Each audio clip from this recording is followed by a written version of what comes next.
இருட்ட கண்டா பயம் உண்டாவதே அது ஏன்? இப்படி ஒரு கேள்வியை ஒரு பெரியவர்கிட்ட கேட்டாங்க. அதுக்கு அவர் பதில் சொல்றார். மனிதனுடைய ஆதிகால வாழ்க்கையில தொற்றிக்கொண்ட பயம் இது இது வேரூன்றி இருக்குது, இன்னமும் போகல.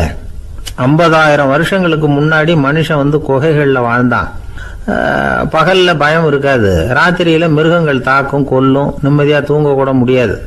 அதனால இந்த மனுஷனுக்கு இரவுன்னா மரணம், பயம் அப்படின்னு பழகி போச்சு.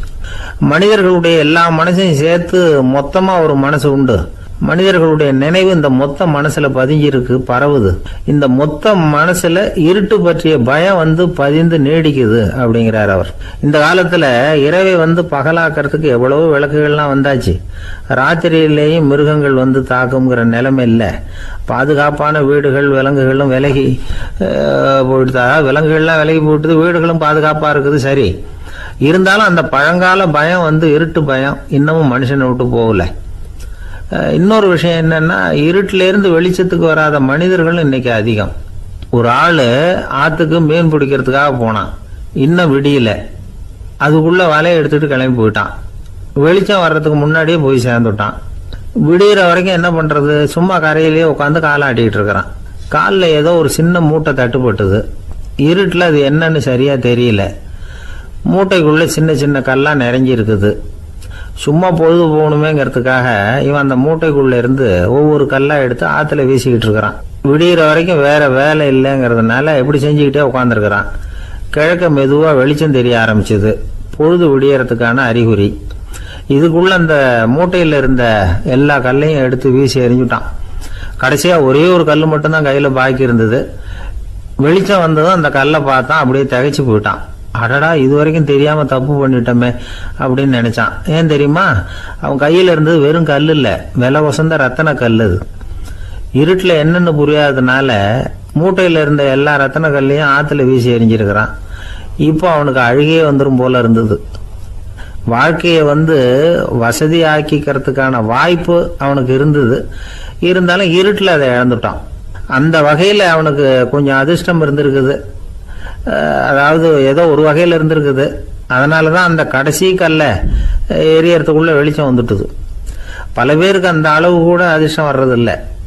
எல்லாத்தையும் வீசினதுக்கு அப்புறம் தான் வெளிச்சம் வரும். என்னன்னு விவரம் தெரியாமலே எழுந்திரிச்சு வந்துருவாங்க. வாழ்க்கைங்கிறது ஒரு பெரிய புதையல். அதை புரிஞ்சிக்காம மனுஷன் அதை வீசி எரிஞ்சுக்கிட்டு இருக்கான் அப்படிங்கிறது தான் பெரியவங்க கருத்து. சில பேருக்கு புரிஞ்சுக்கிற நேரம் வரும், அதுக்குள்ள வாழ்நாள்லாம் ஓடி போயிருக்கும். அதுக்கப்புறம் என்ன பண்றது? நம்மால் ஒருத்தன் கையில ஒரு சின்ன பையோட வந்துகிட்டு இருந்தான். பை உள்ள ஏகப்பட்ட நகைகள், ரத்தன கல் எல்லாம் இருக்கு. வந்துகிட்டு இருந்தவன் திடீர்னு அந்த பையை அப்படியே ஒரு குளத்துல வீசி எறிஞ்சுட்டான். மகான்கள் தான் இப்படி பற்று இல்லாம இருப்பாங்க. என்னங்க இது, விலை மதிப்புள்ள அந்த பையை இப்படி குளத்துல வீசி எறிஞ்சுட்டீங்களே, இதுக்கு என்ன அர்த்தம் அப்படின்னு கேட்டார் அவன் கூட வந்தவர். அவன் மெதுவா இவர் காதோட காதா சொல்றான். ஒரு போலீஸ்காரர் பின்னாடி வந்துகிட்டு இருக்கிறார், அவர் போனதுக்கு அப்புறம் இதை எடுத்துக்குவேன் அப்படிங்கிறான்.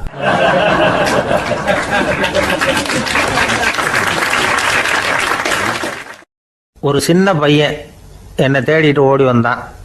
ஒரு கதை சொல்லுங்கன்னா, சொந்தமா எதுவும் தெரியாத என்ன, உங்களுக்கு சொந்தமா எதுவும் தெரியாதுன்னு எனக்கும் தெரியும் அப்படின்னா. இந்த பையன் அடிக்கடி என்கிட்ட கதை கேட்கிறவன். அதனால என்னோட ரகசியம்லாம் அவனுக்கு அத்துப்படி.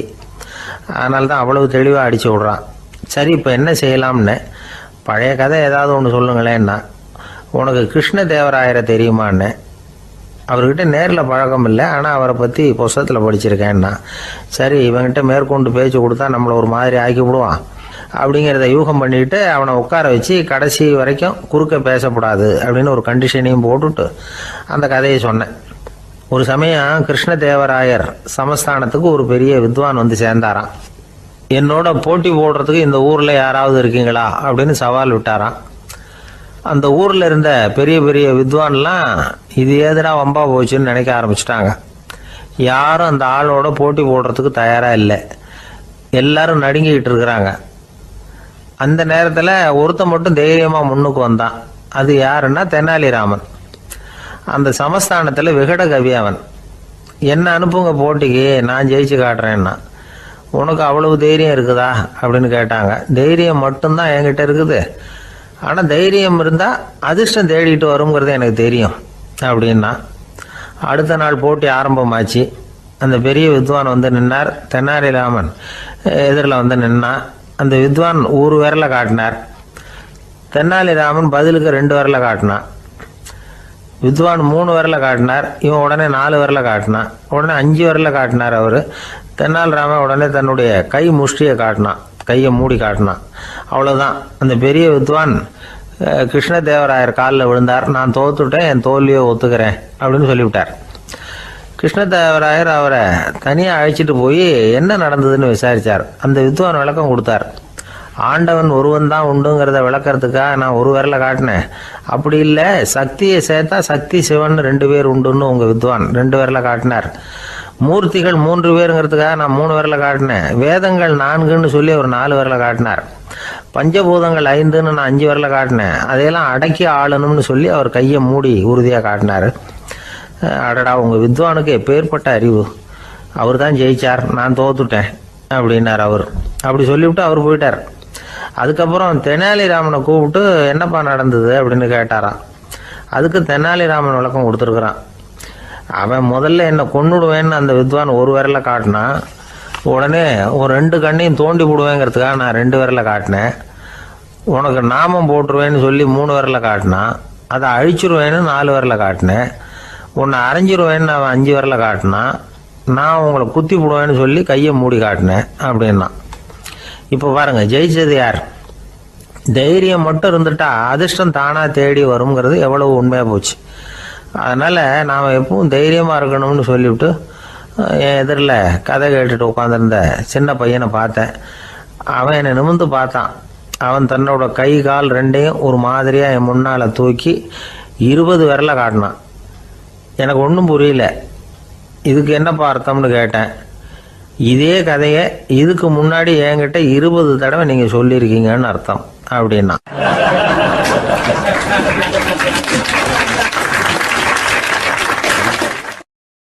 ரெண்டு பேர் சுவாரஸ்யமாக பேசிகிட்டு இருக்கிறப்போ குறுக்க புகுந்து தொந்தரவு பண்ணுறதுக்குன்னே சில பேர் இருப்பாங்க. அது ரொம்ப இடைஞ்சலாக இருக்கும். இதே மாதிரி மின்காந்தம் கூட குறுக்க புகுந்து தொந்தரவு பண்ணும். கடைசியில் அது ஒரு பெரிய இடைஞ்சலில் கொண்டாந்து விட்டுரும். சில வீடுகளில் கேபிள் கனெக்ஷன் இல்லாமல் சில தனியார் டிவி காட்சிகள் தெரியும். அதுக்கு என்ன காரணம்னா இந்த மின்காந்த குறுக்கீடு தான் காரணம். இதைத்தான் சுருக்கமாக இஎம்ஐ அப்படின்னு சொல்கிறாங்க. அதாவது எலக்ட்ரோ மேக்னெட்டிக் இன்டர்ஃபியரன்ஸ். இது ஏற்படக்கூடிய இடங்கள் எது எதுன்னு எடுத்துக்கிட்டால் அது ஒரு பெரிய பட்டியலாகவே போயிடும். இந்த இஎம்ஐ தொந்தரவு வந்து கேபிள் டிவியில் மட்டும்தான் இல்லை, ராக்கெட் ஏவுதளத்தில் உள்ள ரேடார்கள், அங்கே உள்ள சில சக்தி வாய்ந்த தொலைத்தொடர்பு சாதனங்கள், விமான தளங்களில் உள்ள ரேடார்கள், கப்பல் தளங்களில் பொருத்தப்பட்டிருக்கக்கூடிய சக்தி வாய்ந்த ஆண்டனாக்கள், இப்படி நிறைய சொல்லலாம். காவல் நிலையங்களில் பயன்படுத்தப்படுகிற வயர்லெஸ் தொடர்பு சாதனங்கள் கூட ஓரளவுக்கு இந்த மின்காந்த அலைகளை வந்து வெளியிடும். நம்ம வீட்டில் உட்காந்துக்கிட்டு ரேடியோ கேட்டுக்கிட்டு இருப்போம் அல்லது டிவி பார்த்துக்கிட்டு இருப்போம். அந்த சமயத்தில் பக்கத்து தெருவில் ஒரு மோட்டார் சைக்கிள் அல்லது காரு, குறிப்பாக பெட்ரோல் இன்ஜின், அது போகிறப்போ அதில் உள்ள மின்கலத்தில் வந்து, அதாவது மேக்னெட்டோ பேட்டரியிலேருந்து வெளிப்படுகிற மின்காந்த அலை இங்கே வந்து டிவியிலையும் ரேடியோவிலையும் கரகரப்பை உண்டு பண்ணும். சரி, இது வந்து பெருசாக என்ன இடைஞ்சலை உண்டு பண்ணிட போகுது அப்படின்னு நாம் அலட்சியமாக நினைக்கலாம். வயசானவங்களுக்கு மறதி நோயின்னு ஒன்று வரும்ல, அல்ஷமீர், அதாவது மூளையில் உள்ள செல்கள் வந்து செயலிழந்து போயிடுறது. அது செய்ய வேண்டிய வேலையை மறந்துடும். மனைவியே எதிரில் வந்து நின்னா கூட உன்னை எங்கேயோ பார்த்தது மாதிரி தெரியுதே அப்படின்னு சொல்லிட்டு இருப்பாங்க. அப்படி ஒரு மறதி. இந்த விசித்திரமான நோய்க்கு இதுவரைக்கும் மருந்தே இல்லைன்னு வேற சொல்கிறாங்க. இந்த மைக்ரோ ஓவன் அப்படின்னு சொல்லக்கூடிய சமையல் அடுப்புகள் கூட மின்காந்த அலைகளை வந்து வெளியிடுது.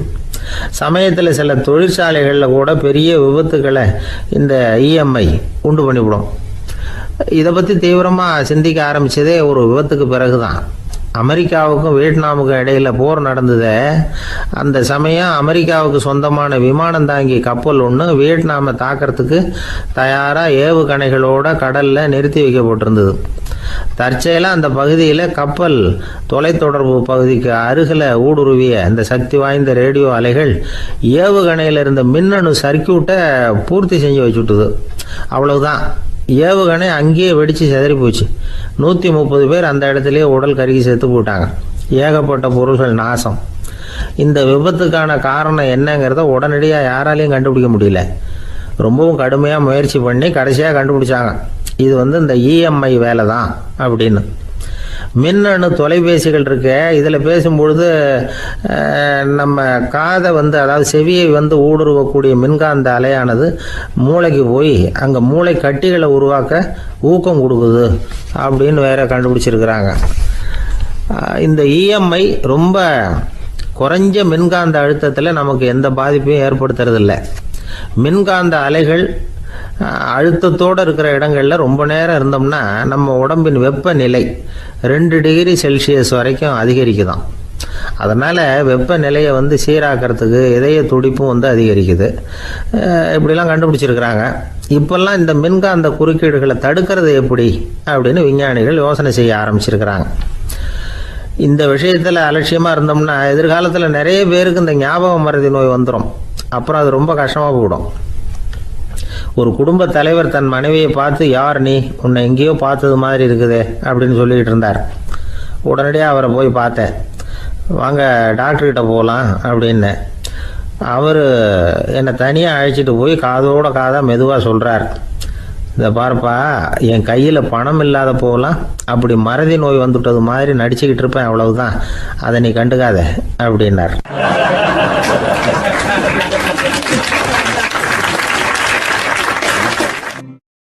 ஒருத்தர் வேகமாக நடந்து போகிறார். கடத்தெருவில் ஒரு ஸ்வீட்டு கடையை பார்க்குறார். உடனே சடன் பிரேக் போட்டது மாதிரி நிற்கிறார். ஒரு ஸ்வீட் வாங்கி சாப்பிட்லாமேன்னு மனசு சொல்லுது. டாக்டர் வேணாம்னு சொல்லியிருக்கிறார், உடம்புக்கு ஒத்துக்காது, அதனால் அது வேணாம்னு சொல்லுது அறிவு. இவர் மனசு சொல்கிறத கேட்கல, அறிவு சொல்கிறபடி கேட்குறார். அதனால் மறுபடியும் வேகமாக அங்கேருந்து நடந்து போயிடுறார். அவர் நல்ல மனுஷன். மனுஷனுக்கு அறிவும் இருக்குது, உணர்ச்சியும் இருக்குது. எதுக்கு எடுத்தாலும் உணர்ச்சி வசப்பட்டுக்கிட்டு இருக்கக்கூடாது, அறிவு வசத்தில் நாம் இருக்கணும். அப்போ தான் நாம் நல்லபடியாக வாழ முடியும். இல்லைன்னா அவஸ்தை தான். மகாபாரதத்தில் சந்தனுன்னு சொல்லி ஒரு அரசன் வர்றான். அவன் ஒரு சமயம் அறிவு வசப்படாமல் உணர்ச்சி வசப்படுறான். அதாவது ஒரு நாள் கங்கை கரையில் ஒரு அழகான பொண்ணை பார்க்குறான். இவனுடைய மனசு அவகிட்ட போயிடுது. அவளை கல்யாணம் பண்ணிக்கிறதுக்கு ஆசைப்படுறான். அந்த பொண்ணு சரின்னு சம்மதிக்கிறா. ஆனால் ஒரு நிபந்தனை போடுறா. அந்த நிபந்தனைக்கு சம்மதம்னு சொன்னாதான் உன்னை கல்யாணம் பண்ணிக்குவேன்னு சொல்றா. சரி, அவ போட்ட நிபந்தனை என்ன தெரியுமா? இது மாதிரி, நான் உங்க மனசு புண்படுற மாதிரி எந்த காரியம் பண்ணாலும் நீங்க என்ன ஏன்னு கேட்கக்கூடாது, நான் செய்யற காரியத்தை தடுக்கவும் கூடாது. அப்படி நீங்க செஞ்சா அடுத்த கணமே நான் உங்களை பிரிஞ்சு போயிடுவேன். இதுதான் அந்த பொண்ணு போட்ட நிபந்தனை. சந்தன அரசன் இந்த நிபந்தனையை ஒத்துக்கலாமா? இதை அறிவுபூர்வமாக யோசிச்சிருந்தா இதுக்கு கட்டுப்பட்டுக்க மாட்டான். இந்த நிபந்தனைக்கு நான் சம்மதிக்க மாட்டேன்னு தான் சொல்லியிருக்கணும். ஆனால் அவன் அந்த நேரத்தில் உணர்ச்சி வசத்தில் இருந்தான். அதனால் நீ என்ன சொன்னாலும் சரின்னு ஒத்துக்கிட்டான். அவளை கல்யாணம் பண்ணிக்கிட்டான். இதனால் என்ன ஆச்சு? 7 பச்சை இளம் குழந்தைகளை பிறந்த உடனே அவள் கங்கையில் தூக்கி எறிஞ்சி கொல்லக்கூடிய கோர காட்சியை இவன் ஒன்று பின்னாடி ஒன்றா பார்க்க வேண்டியதாக போச்சு. கடைசியில் 8வது குழந்தை பிறந்ததுன்னா அவனுடைய அறிவு மேலோங்குது. அந்த கொடிய செயலை தடுத்து நிறுத்துறான். அந்த 8வது குழந்தை தான் பின்னாடி பீஷ்மர் ஆகிறார். ஒரு பக்தி பிரசங்கத்தில் ஒரு பேச்சாளர் இந்த விஷயத்தை சொல்லிவிட்டு இன்னொரு விஷயமும் சொன்னார். அது என்னன்னா, சந்தனும் மன்னன் அறிவுக்கும் உணர்ச்சிக்கு நடுவில் அகப்பட்டு தவிச்சதுனால அவன் வம்சத்தில் வந்த கௌரவர்கள் உணர்ச்சி வசப்பட்டாங்க, பாண்டவர்கள் அறிவு வசப்பட்டாங்க அப்படின்னு சொன்னார். மனுஷனுக்கு உணர்ச்சியை விட அறிவு மேலோங்கி இருக்கணுங்கிறது சரிதான். ஆனால் அந்த அறிவை எப்படி உபயோகப்படுத்துகிறோங்கிறது முக்கியம். ஒருத்தர் சொன்னார், சார், இன்னைக்கு கோயம்புத்தூரில் ஒரு கல்யாணம், அதுக்கு நான் போக முடியலேன்னு நினைக்கும் பொழுது மனசுக்கு ரொம்ப வருத்தமாக இருக்குது சார் அப்படின்னார். ரொம்ப உணர்ச்சி வசப்பட்டார். அதுக்காக கவலைப்படாதீங்க சார், ஒரு வாழ்த்து தந்தி கொடுத்துருங்களேன் அப்படின்னார் இன்னொருத்தர். அது எப்படி சார் முடியும்னார் அவர். நான் தானே சார் கல்யாண மாப்பிள்ளை அப்படிங்கிறார் அந்த ஆள்.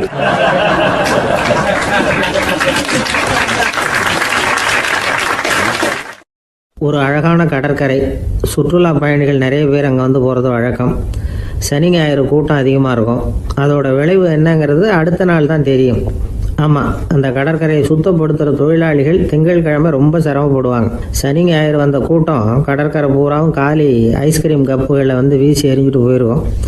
ஆயிரக்கணக்கான கப்புகள் அங்கே பரவலாக கிடக்கும். அதையெல்லாம் பொறுக்கி எடுத்து சுத்தம் பண்ணி ஆகணும். இதனால் திங்கட்கிழமை வேலைக்கு வர்றதுக்கு எல்லோரும் பயப்படுவாங்க. அப்படி ஒரு நிலைமை. பல பேர் அன்னைக்கு லீவ் எடுத்துகிட்டு போயிடுறது வழக்கம். நமக்கு எதுக்கு இன்றைக்கி தொந்தரவுன்னு. இது ஒரு பெரிய பிரச்சனையாக இருந்தது. இதுக்கு என்ன பண்ணலாம் அப்படின்னு யோசனை பண்ணாங்க. ஒரு ஆலோசனை கூட்டத்துக்கு ஏற்பாடு பண்ணாங்களாம். அந்த நகர நிர்வாக அலுவலர்கள், பணியாளர்கள் எல்லாரும் அதில் கலந்துக்கிட்டாங்க. கூட்டம் ஆரம்பமாச்சு. ஆரம்பத்தில் சொன்னாங்க, இந்த பிரச்சனைக்கு ஒரு தீர்வு வேணும், என்ன பண்ணலாம், அதை முடிவு செய்கிறதுக்கு தான் இந்த கூட்டம். இதில் நீங்கள் செய்ய வேண்டியது என்னென்னா, உங்களுக்கு தோன்றுகிற யோசனை எதுவாக இருந்தாலும் சொல்லுங்கள். கொஞ்சம் கூட தயக்கம் வேண்டாம். நாம் சொல்கிற யோசனை ஈடுபடுமா படாதா அப்படின்லாம் யோசிக்க வேணாம். எல்லாருடைய யோசனைகளையும் அப்படியே பதிவு செய்துக்கிறோம். கடைசியாக அதிலேருந்து ஒரு சிறந்த யோசனையை தேர்வு பண்ணி அதை பயன்படுத்தலாம். இந்த சந்தர்ப்பத்தில் இன்னொரு முக்கியமான வேண்டுகோள், எவ்வளவு சாதாரணமான யோசனையாக இருந்தாலும் சரி, அது சொல்லும் பொழுது அடுத்தவங்க ஏளனம் செய்யக்கூடாது. இது ஒரு பெரிய யோசனையா அப்படின்னு சொல்லி எதையும் அலட்சியப்படுத்தக்கூடாது. இதுதான் அந்த கூட்டத்தின் ஆரம்பத்தில் செய்யப்பட்ட அறிவிப்பு. உடனே அந்த கூட்டத்தில் இருந்தவங்க ஆளுக்கு ஒரு யோசனை சொல்ல ஆரம்பித்தாங்க. ஒருத்தர் எழுந்திருச்சார், இங்கே வர்ற சுற்றுலா பயணிகள்கிட்ட ஆளுக்கு $10 ஒரு டெபாசிட் மாதிரி வைப்பு பணமாக வாங்கிக்கணும். காலி ஐஸ்கிரீம் கப்பை திருப்பி கொடுத்தா அந்த பணத்தை திருப்பி கொடுத்துடலாம்.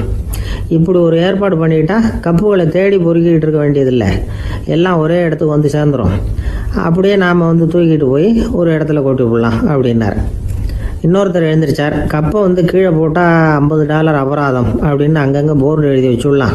கப்புகளை போடுறதுக்கு அங்கங்கே பெரிய கூடைகளை வச்சுடலாம். நாம் சாவகாசமாக அந்த கூடைகளை சேகரம் பண்ணிக்கலாம் அப்படின்னாராம். இன்னொருத்தர் எழுந்திரிச்சு கொஞ்சம் கோபமாக பேசினார். கப்புகளை அவங்க வாயிலே திணிச்சு விடணும், அதுகளை முன்னு சாப்பிட்டு பார்த்தா தான் தெரியும் அது எவ்வளவு கஷ்டங்கிறது அப்படின்னு ரொம்ப கடுமையாக பேசியிருக்காரு. இது வேடிக்கையாக தெரிஞ்சாலும் இந்த யோசனையும் பதிவு செஞ்சுக்கிட்டாங்களாம். இப்படி பல யோசனைகள். கடைசியாக எல்லாத்தையும் படித்து பார்த்துட்டு பரிசீலனை பண்ணாங்க. அப்புறம் தான் யோசனை வந்தது. ஒரு வேடிக்கையாக சொன்னது, கப்புகளை அவங்கவுங்க வாயிலே திணிச்சு சாப்பிட சொல்லணும், அதுதான் தண்டனைன்னார்ல. ஏன் அப்படி சாப்பிட்றது மாதிரியே கப்புகளை தயார் பண்ண என்ன அப்படின்னு சிந்திக்க ஆரம்பித்தாங்களாம். ஆகா, அதுதான் சரின்னு ஒரு முடிவுக்கு வந்தாங்க. அதுலேருந்து உருவானது தான் இந்த வேஃபர் கப்ஸ். ஐஸ்கிரீமை சாப்பிட்டு முடித்ததும் கப்பையும் சாப்பிட்டுடலாம். கோன் ஐஸ்கிரீம் சாப்பிட்றோம்ல, அதுதான். அமெரிக்காவில் மியாமி கடற்கரையில் ரொம்ப காலமாக இருந்துக்கிட்டு வந்த குப்பை பிரச்சனைக்கு இப்படி தான் ஒரு தீர்வு வந்துதான். இதுலேருந்து நாம் புரிஞ்சிக்க வேண்டியது என்னென்னா, நாம் அன்றாட எத்தனையோ பிரச்சனைகளை சந்திக்கிறோம், அதுக்கெல்லாம் தீர்வு உண்டு. அது எங்கே ஒளிஞ்சிருக்குன்னு கண்டுபிடிக்கணும். அந்த யோசனையையும் நல்லா தீவிரமாக யோசிக்கணும். யார் என்ன யோசனை சொன்னாலும் அதை அலட்சியப்படுத்தக்கூடாது, அக்கறையோடு கவனிக்கணும், அதை யோசித்து பார்க்கணும். ஒரு அம்மா தன்னோட வீட்டுக்காரரை ஒரு மனநல மருத்துவர்கிட்ட அழைச்சிட்டு வந்தாங்களாம். டாக்டர், இவருக்கு கோன் ஐஸ்கிரீம் பிடிக்கல, பேப்பர் கப்பில் இருக்கிற ஐஸ்கிரீம் தான் வேணும்னு அடம் பிடிக்கிறார் அப்படின்னாங்களாம். அது ஒன்றும் தப்பு இல்லையேன்னாராம் டாக்டர். இதுக்கு அந்த அம்மா சொன்னாங்களாம், இவர் கப்பு ஐஸ்கிரீம் வாங்குறதுல தப்பு இல்லை டாக்டர், பிரச்சனை அது இல்லை. அப்புறம் வேறு என்னென்னு கேட்டிருக்காரு. வாங்கினதும் ஐஸ்கிரீமை கீழே கொட்டிவிட்டு அந்த பேப்பர் கப்பை மட்டும் விரும்பி சாப்பிட்றார், அதனால தான் உங்ககிட்ட அழைச்சிட்டு வந்தேன் அப்படின்னாங்களாம்.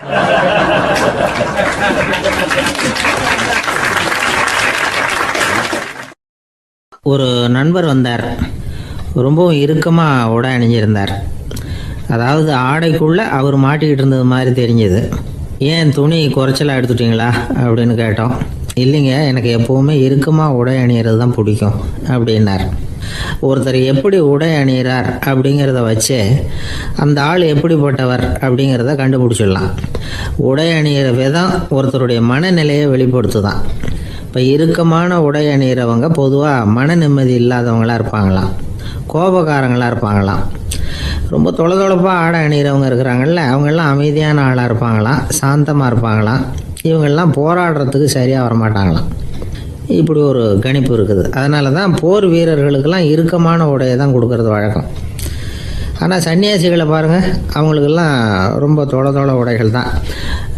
அவங்கெல்லாம் டைட் பேண்ட் போட்டுக்கிட்டு நிற்க மாட்டாங்க சன்னியாசிகள்லாம். அதே மாதிரி சன்னியாசிகள்லாம் காவி உடையை தேர்ந்தெடுக்கிறதுக்கும் காரணம் உண்டு. பல ஆண்டுகள் சோதனை செஞ்சு பார்த்துட்டு தான் சன்னியாசத்துக்கு காவி தான் சரி அப்படின்னு முடிவு பண்ணியிருக்கிறாங்க. இப்போ பௌதீக விஞ்ஞானப்படியும் அதுதான் சரி. அதாவது சூரிய ஒளியில் 7 வண்ணங்கள் உண்டு. ஒரு பொருள் மேலே அது விழும் பொழுது அந்த பொருள் நமக்கு சிவப்பாக தெரிஞ்சதுன்னா அந்த பொருள் சிவப்பை தவிர மற்ற எல்லா நிற கதிர்களையும் உள்வாங்கிக்கிட்டு சிவப்பு நிறத்தை மட்டும் வெளியில் விடுது, அதாவது விலக்கி விடுது. அதனால தான் அந்த பொருள் சிவப்பாக தெரியுது. உடல் ஆரோக்கியத்துக்கு ஓரளவு சிவப்பு தேவைப்படுது. அதனால தான் காவி உடை அணிஞ்சால் சூரிய ஒளி ஓரளவு சிவப்பை விலக்கிவிடும். அதாவது சிவப்பின் பலனும் கிடைக்கும், இந்த சிவப்பின் கெடுதலும் இல்லை. அப்படின்னு யோசனை பண்ணாங்க. காவி உதய வேளையின் நிறம். கீழ் வானத்தில் கதிர் உதிக்கிற வேளையில் முதல் ஒளி தோன்றுகிற நேரத்தில் காவி நிறம் தான் கசியும். தியானம் செய்கிறப்போ முதல்ல காணக்கூடிய ஒளி காவி நிறம் தான். தியானத்தின் உச்ச நிலையின் நிறம் நீலம். தியானம் காவி நிறத்தில் ஆரம்பமாகி நீல நிறத்தில் நிறைவடைகிறது அப்படிங்கிறார் ஓஷோ. நீலம் தியான சிகரம். காவி தியான ஆரம்ப குறியீடு, ஒரு சன்னியாசியின் ஆரம்ப தரிசனம் அப்படிங்கிறார் அவர். ஒருத்தர் நாள் பூரா காவி உடைய அணிஞ்சிருந்தா அந்த நிறம் அவருக்கு தியானத்தை பற்றிய நினைவை ஊட்டிக்கிட்டே இருக்கும். இப்படியே ஆடைக்கும் தியானத்துக்கும் இடையில ஒரு தொடர் ஏற்படுது. ஒரு துறவியின் உள்ளார்ந்த பண்பா அது மாறுது. கடை வீதியில் ஒரு பொருள் வாங்க போகிறோம், அது மறந்துடக்கூடாதுங்கிறதுக்காக ஞாபகம் முடிச்சு போட்டுக்கிறோம். அந்த முடிச்சுக்கும் பொருளுக்கும் தொடர்பு இல்லை. ஆனால் கடை வீதிக்கு போன உடனே அந்த முடிச்சு அந்த பொருளை ஞாபகப்படுத்துது.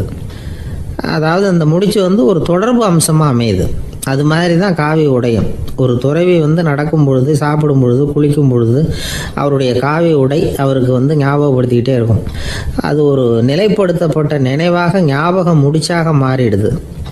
காவி ஆடை இல்லைன்னா ஒருத்தரால் துறவியாக முடியாதுன்னு அர்த்தம் இல்லை. அதே நேரத்தில் காவி ஆடையால் ஒன்றும் பிரயோஜனம் இல்லை, அதில் ஒன்றும் அர்த்தம் இல்லை அப்படின்னு சொல்லிட முடியாது. இதுதான் உண்மை. இவ்வளவு தூரம் காவி ஆடையை பற்றி சொல்கிறதுனால எல்லாரும் சன்னியாசியாக போயிடுங்கோ அப்படின்னு நாம் சொல்கிறதாக யாரும் நினச்சிடக்கூடாது.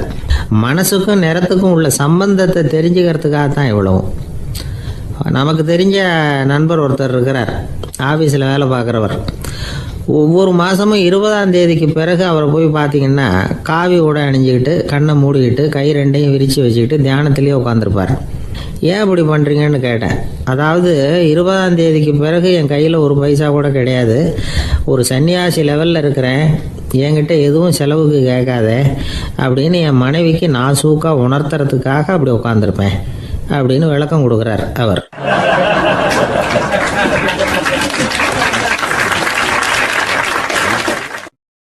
ஒரு கணவன் மனைவி எப்போ பார்த்தாலும் அவங்க 2 பேருக்கும் இடையில சண்டை வந்துக்கிட்டே இருந்தது. இதில் என்ன ஆச்சரியங்கிறீங்களா? நான் அதுக்காக சொல்ல வரல, இது வேறு விஷயம். அதாவது சண்டை போடாமல் இருக்கிறதுக்கு வழி சொல்கிற தகவல் இது. நான் சொன்ன அந்த கணவன் மனைவி எப்படின்னா, கணவன் ஒரு வார்த்தை சொன்னால் மனைவி கிட்டேருந்து 2 வார்த்தை பதிலாக வரும். இதுக்கு கணவன்கிட்டேருந்து 4 வார்த்தை பதிலாக வரும். இப்படி வார்த்தைகள் பெருகி போய் கடைசியில் வம்பில் முடியும். அந்த அம்மா பொறுத்து பார்த்தாங்க, அவங்களால தாக்கு பிடிக்க முடியல. பக்கத்து வீட்லேயும் ஒரு கணவன் மனைவி இருந்தாங்க, அவங்களுக்குள்ள சண்டை வர்றதில்லை. அது எப்படி அவங்களால மட்டும் சண்டை போடாமல் இருக்க முடியுது அப்படின்னு இந்த அம்மாவுக்கு ஆச்சரியம். ஒரு நாள் நேராக பக்கத்து வீட்டு அம்மாக்கிட்டே போய், ஏம்மா நீங்கள் எப்படி கணவனும் மனைவியும் சண்டை போட்டுக்காமல் இருக்கிறீங்க, அது எப்படி முடியுது உங்களால் அப்படின்னு கேட்டாங்க. அதுக்குன்னு ஒரு மருந்து இருக்குது, அதை சாப்பிட்டா சண்டை வராது அப்படின்னாங்க அவங்க. சரிங்க, அந்த மருந்தை அவர் சாப்பிட மாட்டேன்னு சொல்லிட்டா என்ன பண்ணுறது அப்படின்னு கேட்டிருக்கிறாங்க இவங்க. அந்த மருந்து அவருக்கு இல்லைம்மா, உனக்கு தான் அப்படின்னாங்களாம் அவங்க. அப்படியா, அப்படின்னா கொடுங்க, ரொம்ப நல்லதாக போச்சு. அதை எப்படி சாப்பிட்றதுங்கிற விவரத்தையும் சொல்லுங்கள், எங்கே அது கிடைக்குங்கிறதையும் சொல்லுங்கள், வாங்கிக்கிறேன் அப்படின்னு கேட்டாங்களாம் இவங்க.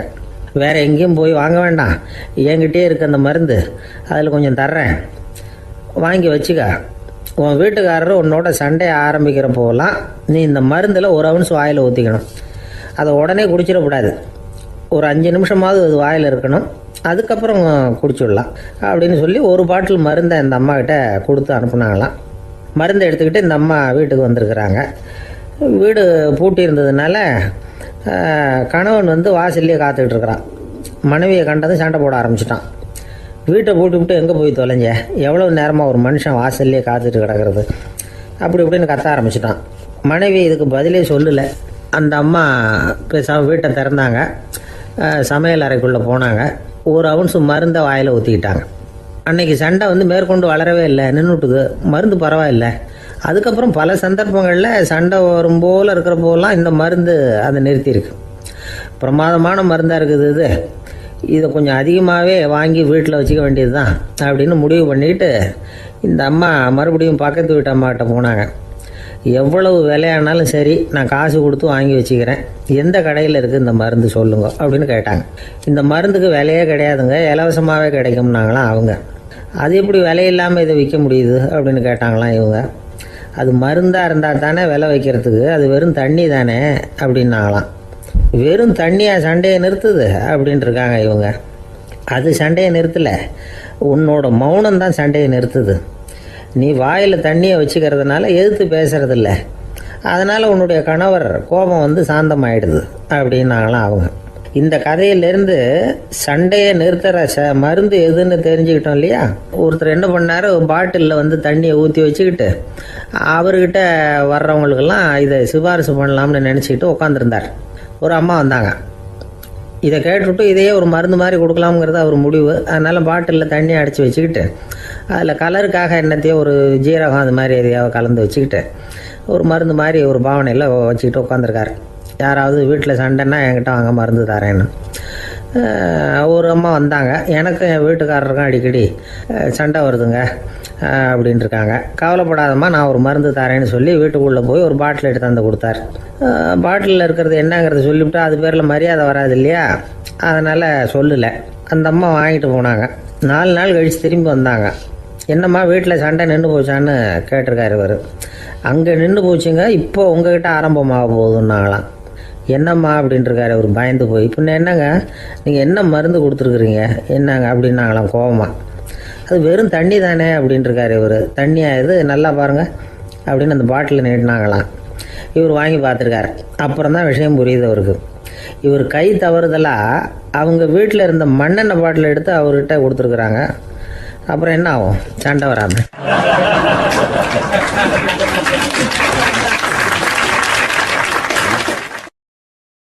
ஒரு சராசரி மனிதனுடைய இயல்பு என்ன? இன்பம் வந்தால் துள்ளி குதிப்பான், துன்பம் வந்தால் சோர்ந்து போய் ஒரு மூலையில் உட்காந்துருவான். இவன் தான் சராசரி மனிதன். ஆனால் ஒருத்தன் இன்பம் வந்தால் அதுக்காக மகிழ்ச்சி அடையிறதில்ல, துன்பம் வந்தால் அதுக்காக சோர்ந்து போகிறதில்ல அப்படின்னு வச்சுக்கோங்க. அப்படி இருந்தால் அவன் சாதாரண ஆள் கிடையாது. ஒரு ஊரில் ஒரு ஞானி இருந்தார். அவரை தேடிட்டு ஒரு பெரியவர் வந்தார். ஐயா, ஞானத்தில் சிறந்த ஞானம் எது அப்படின்னு கேட்டாராம். இதுக்கு அந்த ஞானி என்ன பதில் சொன்னார் தெரியுமா? இன்பத்தினால மகிழ்ச்சி அடையாமலும் துன்பத்தினால சோர்வு அடையாமலும் இருக்கிறது தான் அந்த ஞானம், பெரிய ஞானம் அப்படின்னாராம். சரி சுவாமி, அப்படிப்பட்ட ஞானம் உங்களுக்கு எப்படி வந்ததுன்னு கேட்டிருக்காரு இவர். அதை நான் ஒரு கழுதைகிட்ட இருந்து கற்றுக்கிட்டேன் அப்படின்னாராம் அவர். இவருக்கு ஒன்றும் புரியல, ஒரு மாதிரியாக முழிச்சிருக்கிறார். இதை அவர் புரிஞ்சுக்கிட்டார். நீங்கள் நாளைக்கு காலையில் நம்முடைய ஆசிரமத்துக்கு வாங்க, புரிய வைக்கிறேன்னாராம். சரின்னு அவர் போயிட்டார். மறுநாள் காலையில் ஆசிரமத்துக்கு வந்து சேர்ந்தார். ஞானி அவரை கூப்பிட்டு உட்கார வச்சார். வாங்க வந்து இப்படி உட்காருங்க, கொஞ்சம் நேரத்தில் இந்த வழியாக ஒரு கழுதை போகும், அதை கவனித்து பாருங்கன்னாராம். இவருக்கு இன்னமும் ஒன்றும் புரியாமல் போச்சு, ஒரே குழப்பம். இருந்தாலும் அந்த ஞானி சொன்னது மாதிரியே உட்காந்துருக்கிறார். கொஞ்சம் நேரத்தில் அந்த வழியாக ஒரு கழுதை போச்சு. அது முதுக நிறைய அழுக்கு மூட்டைகள், அதை சுமந்துக்கிட்டு போகுது. ஒரு செலவு தொழிலாளி அதை ஓட்டிகிட்டு போகிறார். கொஞ்சம் தூரத்தில் ஒரு ஆறு இருக்குது. அங்கே போய் துணியெல்லாம் சுத்தப்படுத்திக்கிட்டு சாயந்தரமாக திரும்பி இந்த வழியாகவே வருவாங்க. ஞானி சொன்னது மாதிரியே இந்த பெரியவர் அழுக்கு மூட்டையை சுமந்துக்கிட்டு போகிற அந்த கழுதையை கவனித்தார். கழுதை போயிட்டுது. அதுக்கப்புறம் ஞானியை திரும்பி பார்த்தார். இப்போ அந்த ஞானி சொன்னார், சாயந்தரம் வரைக்கும் நீங்கள் இங்கேயே இருக்கணும்னார். அதே மாதிரி இவர் இருந்தார். சாயந்தரமாக அந்த ஞானி சொன்னார், ஐயா, இப்போ கொஞ்ச நேரத்தில் அந்த கழுதை இந்த வழியாக திரும்பி வரும், அதையும் கவனித்து பாருங்கன்னார். இவரும் கவனித்து பார்க்குறார். கழுதை வந்தது. அது முதுகில் சலவை செய்யப்பட்ட துணி மூட்டை, அது பாட்டுக்கு சுமந்துக்கிட்டு போய்கிட்டு இருக்குது. பெரியவருக்கு ஒன்றும் புரியல, பொறுமை இழந்துவிட்டார். சரி சுவாமி, இந்த கழுதைக்கும் உங்கள் ஞானத்துக்கும் என்ன சம்பந்தம் அப்படின்னார். இப்போ அந்த ஞானி விளக்கினார். ஐயா, இந்த கழுதை இதே மாதிரி தினமும் காலையில் அழுக்கு மூட்டைகளை சுமந்துக்கிட்டு ஆற்றுக்கு போகுது, மாலையில் வெண்மையான சுத்தமான துணிகளை சுமந்துக்கிட்டு திரும்பி ஊருக்கு போகுது. காலையில் இது போகும் பொழுது முதுகில் அழுக்கு மூட்டைகளை சுமந்துக்கிட்டு போகிறோமேங்கிற வருத்தமும் அதுக்கு கிடையாது. சாயந்தரம் திரும்பி வரும்பொழுது சுத்தமான துணிகளை சுமந்துக்கிட்டு வர்றோமேங்கிற மகிழ்ச்சி அதுக்கு இல்லை. இதை பார்த்து தான் நானும் அது மாதிரி ஞானத்தை கற்றுக்கிட்டேன் அப்படின்னாராம். அதனால் யார் கற்றுக் கொடுக்குறாங்க அப்படிங்கிறத விட எதை கற்றுக்கிறோம் அப்படிங்கிறது தான் முக்கியம். ஒரு சினிமா பார்க்குறோம், ஒரு அருவி கொட்டுறது மாதிரி காட்சி வருது, தண்ணீர் வழியுது. படம் முடிஞ்சதும் பார்த்தீங்கன்னா அந்த திரை என்ன நனைஞ்சு போயாருக்கும். ஒரு தீப்பிடிச்சு எரியிற காட்சியே சினிமாவில் பார்க்குறீங்க, காட்சி முடிஞ்சதும் அந்த வெண் திரையே கருகி போயாருக்கும். படத்தில் வர்ற தண்ணீரும் நெருப்பும் அந்த திரையை பாதிக்கிறது இல்லை. நாம் அந்த திரை மாதிரி இருக்கிறதுக்கு கற்றுக்கணுமா. அந்த பக்குவம் வந்துவிட்டதுன்னா இன்பமும் துன்பமும் நம்ம எதுவும் செய்யாது. ஒரு சினிமாவை பார்க்குற வரைக்கும் சிரிக்கலாம், அழலாம். பார்த்துட்டு வெளியில் வரும்பொழுது அழுதுகிட்டே வரக்கூடாது. ஒருத்தர் வந்தார், அப்படி படம் முடிஞ்சு வெளியில் வரும்பொழுது அருவி மாதிரி கண்ணீர் சிந்திக்கிட்டே வரார். ஏன் சார் படம் அவ்வளவு சோகமா அப்படின்னு கேட்டார். இன்னொருத்தர், இல்லை சார் கூட்டம் ரொம்ப குறைச்சல் சார், மொத்தம் படம் பார்க்க வந்தவங்களே 15 பேர் தான் சார் அப்படின்னார் கண்ணீரை தொடச்சிக்கிட்டே. அதுக்கு நீங்கள் ஏன் சார் அழறீங்கன்னு கேட்டார் அவர். இந்த படத்தோட தயாரிப்பாளரே நான் தான் சார் அப்படின்னாரா இவர்.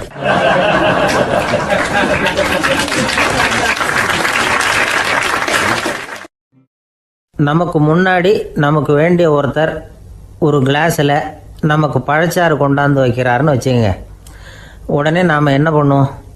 எடுத்து கிடுகிடுன்னு சாப்பிட்ருவோம், அடுத்தவங்க யாரும் வர்றதுக்குள்ள. அதை விட்டுட்டு அதை கொண்டாந்து வச்சவர்கிட்டயே அதோட விலை என்ன அப்படி இப்படின்னு நான் கேட்டுக்கிட்டு இருப்போம். நாம் கேட்க மாட்டோம். ஆனால் காந்திஜி அப்படி கேட்டாராம். எப்போ தெரியுமா? 1935. அந்த வருஷம் மே மாதத்தில் ஒரு நாள் காந்திஜி டெல்லியில் இருக்கிறார். அப்போ அவருக்கு 2 டம்ளர் மாம்பழச்சாறு கொண்டாந்து கொடுக்குறாங்க. அதை வாங்குறார். இதோட விலை என்ன அப்படின்னு கேட்டார் காந்திஜி. யாருக்கிட்ட கேட்டாருன்னா மனுபென் காந்திகிட்ட கேட்குறார். அவங்க தான் கொண்டாந்து கொடுக்குறாங்க. காந்திஜிக்கு உதவி செய்கிறதுக்காக அவர் கூடவே இருந்தவங்க அவங்ககிட்ட தான் கேட்குறாரு. காந்திஜி சும்மா வேடிக்கைக்காக இப்படி கேட்குறாருன்னு நினச்சிட்டாங்க அந்த அம்மா. அதுவும் இல்லாமல் அதோட விலையை கேட்டால் காந்திஜி நிச்சயமாக அதை சாப்பிட மாட்டார் அப்படிங்கிற பயம் வேறு.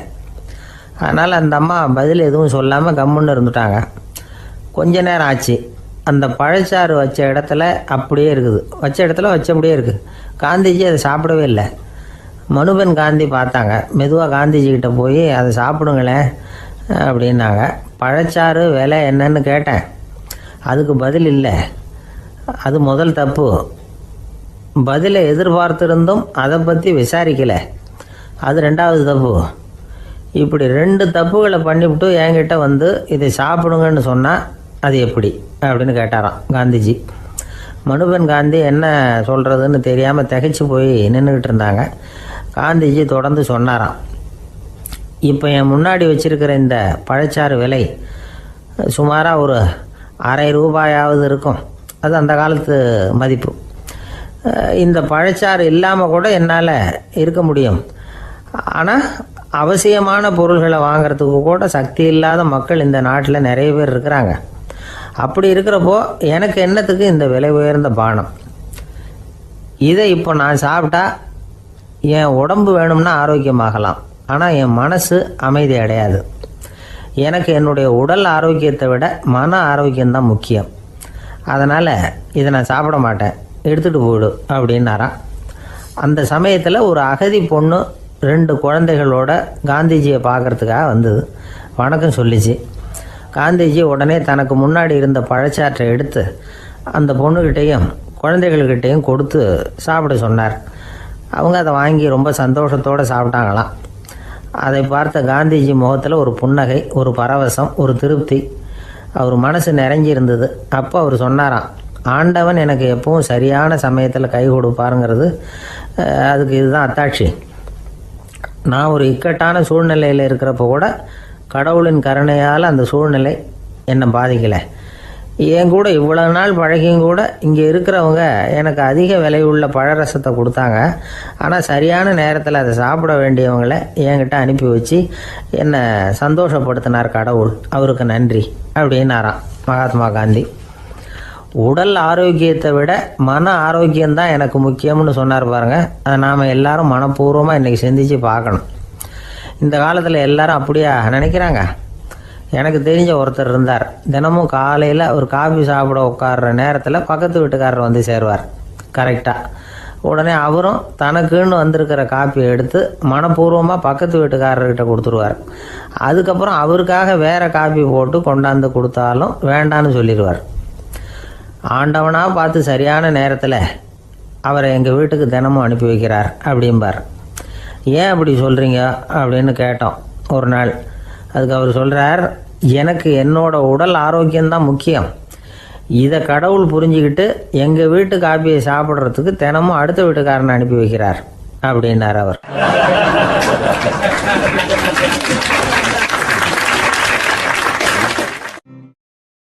ஒரு நீதிமன்றம், அங்கே ஒரு கொலை வழக்கு சம்பந்தமாக விசாரணை நடந்துக்கிட்டு இருக்குது. அந்த வழக்கறிஞர் ரொம்ப தீவிரமாக வாதாடிக்கிட்டு இருக்கிறார். தன்னுடைய கட்சிக்காரர் நிரபராதிங்கிறது அவருக்கு நல்லா தெரியும். அதனால தான் அவர் சார்பாக வாதாடுறதுக்கே ஒத்துக்கிட்டார். அப்படி அவர் மும்முரமாக வாதாடிக்கிட்டு இருக்கிற சமயத்தில் அவசரமாக தந்தி ஒன்று வந்து சேர்ந்தது. அதை வாங்கி படித்து பார்த்தார். அதுக்கப்புறம் அதை மடித்து தன்னுடைய கோட்டு பையில் வச்சுக்கிட்டு தொடர்ந்து வாதாட ஆரம்பிச்சிட்டார். பேசி முடித்தார். அதுக்கப்புறம் அங்கே கோர்ட்டில் இருந்த சக வக்கீல்கள் அவர்கிட்ட வந்தாங்க. தந்தி ஒன்று வந்ததே, என்ன விஷயம் அப்படின்னு விசாரிச்சாங்களாம். அப்போ அவர் சொல்லியிருக்கிறார், ஊரில் சிகிச்சைக்காக போயிருந்த என்னுடைய மனைவி இறந்து போனதாக தந்தி வந்திருக்குது அப்படின்னாராம். மற்ற வக்கீல்களுக்கு அதிர்ச்சி. என்னங்க இது, மனைவி இறந்ததை விட கேஸு முக்கியமாக உங்களுக்கு அப்படின்னு கேட்டிருக்கிறாங்க. இறந்து போன என் மனைவி மறுபடியும் திரும்பி வர போகிறதில்ல. ஆனால் என்னுடைய கட்சிக்காரர் ஒரு கொலை வழக்கில் மாட்டிக்கிட்டார். அவரும் நிரபராதி. அவர் உசுரை நான் காப்பாற்ற வேணாமா? இதுதான் என்னுடைய கடமை அப்படின்னாராம். இப்படி இவர் சொன்னதும் எல்லாரும் அப்படியே திகைச்சு போய் நின்றுட்டாங்களாம். சரி, கடமைக்கு முக்கியத்துவம் கொடுத்த அந்த வழக்கறிஞர் யார் தெரியுமா? அவர் தான் இரும்பு மனிதர் சர்தார் வல்லபாய் பட்டேல். குஜராத் மாநிலத்தில் 1875 அக்டோபர் 31 அன்றைக்கு ஜாவேரி பாய் அப்படிங்கிறவருக்கு 4வது பிள்ளையாக அவர் பிறந்தாராம். இந்த ஜாவேரி பாய் யார் தெரியுமா? ஜான்சி ராணி லட்சுமி பாய் போர் படையில் ஒரு வீரராக பணிபுரிஞ்சவர். இளம் வயசில் வல்லபாய் பட்டேல் ரொம்ப சிரமப்பட்டு படிச்சிருக்கார். விடாமுயற்சி வெற்றியை கொடுத்தது. கல்லூரியிலையும் காலடி வச்சார். அதுக்கப்புறம் வக்கீல் பட்டத்தையும் வாங்கினார். பிரிட்டிஷ் ஆட்சி நடந்துக்கிட்டு இருந்த சமயம் குஜராத்தை சேர்ந்த பர்டோலி தாலுக்காவில் விவசாயிகள் மேலே அரசாங்கம் திடீர்னு நில வரியை வசதி விட்டு தான். ஏழை விவசாயிகள் ரொம்ப கஷ்டப்பட்டுருக்காங்க. அரசாங்கம் வரி செலுத்தாத விவசாயிகளின் நிலங்களையெல்லாம் ஜப்தி செஞ்சுதான். அரசாங்கத்தை எதிர்க்கிறவங்களையெல்லாம் கைது பண்ணி சிறையில் அடைச்சுட்டாங்களாம். சில பேர் வீடு வாசல் ஆடு மாட்டையெல்லாம் விற்று கூட வரி கட்ட வேண்டிய நிலைமைக்கு ஆளாயிட்டாங்க. வழக்கறிஞர் வல்லபாய் பட்டேல் நில வரியை உடனே ரத்து பண்ணணும் அப்படின்னு பம்பாய் கவர்னருக்கு ஒரு கடிதம் எழுதினார். எந்த பலனும் இல்லை. உடனே எல்லா விவசாயிகளையும் அணி திரட்டினார். அதுக்கு தானே தலைமை தாங்கினார். சத்தியாகிரகம் நடத்தினார். அந்த பகுதியில் எந்த வேலையும் நடக்கலை. வேறு வழி இல்லை. ஆட்சியாளர்கள் உடனே வரியை ரத்து பண்ணாங்க. சிறையில் இருந்தவங்களெல்லாம் வெளில விட்டாங்க. 1928 ஆகஸ்ட் 6 சர்க்காருக்கும் விவசாயிகளுக்கும் இடையில் ஒரு உடன்பாடு ஏற்பட்டது. அதுக்கப்புறம் தான் நிலைமை சரியாக போச்சான். வல்லபாய் பட்டேலின் பொது சேவையை பாராட்டின பொதுமக்கள் அவருக்கு சர்தார் அப்படிங்கிற பட்டத்தை கொடுத்தாங்களாம். சர்தார்னா தலைவர் அல்லது தளபதின்னு அர்த்தம். இரும்பு மனிதர்னு இவருக்கு பேர். இருந்தாலும் நகைச்சுவை உணர்வும் இவருக்கு நிறைய உண்டு. ஒரு தடவை ஒரு பத்திரிகை நிருபர் வந்திருக்கார். சர்தார் பட்டேல்கிட்ட அவருக்கு பிடிச்ச பண்பாடு கலாச்சாரம் எது அப்படின்னு கேட்கணும்னு ஆசை. அதனால் அவரை பார்த்து கேட்டாராம், ஏங்க உங்களுக்கு பிடிச்ச கல்ச்சர் எது அப்படின்னு கேட்டிருக்கார். இதுக்கு சர்தார் பட்டேல் சொன்ன பதில் என்ன தெரியுமா? எனக்கு பிடிச்ச கல்ச்சர் அக்ரிகல்ச்சர் அப்படின்னாராம்.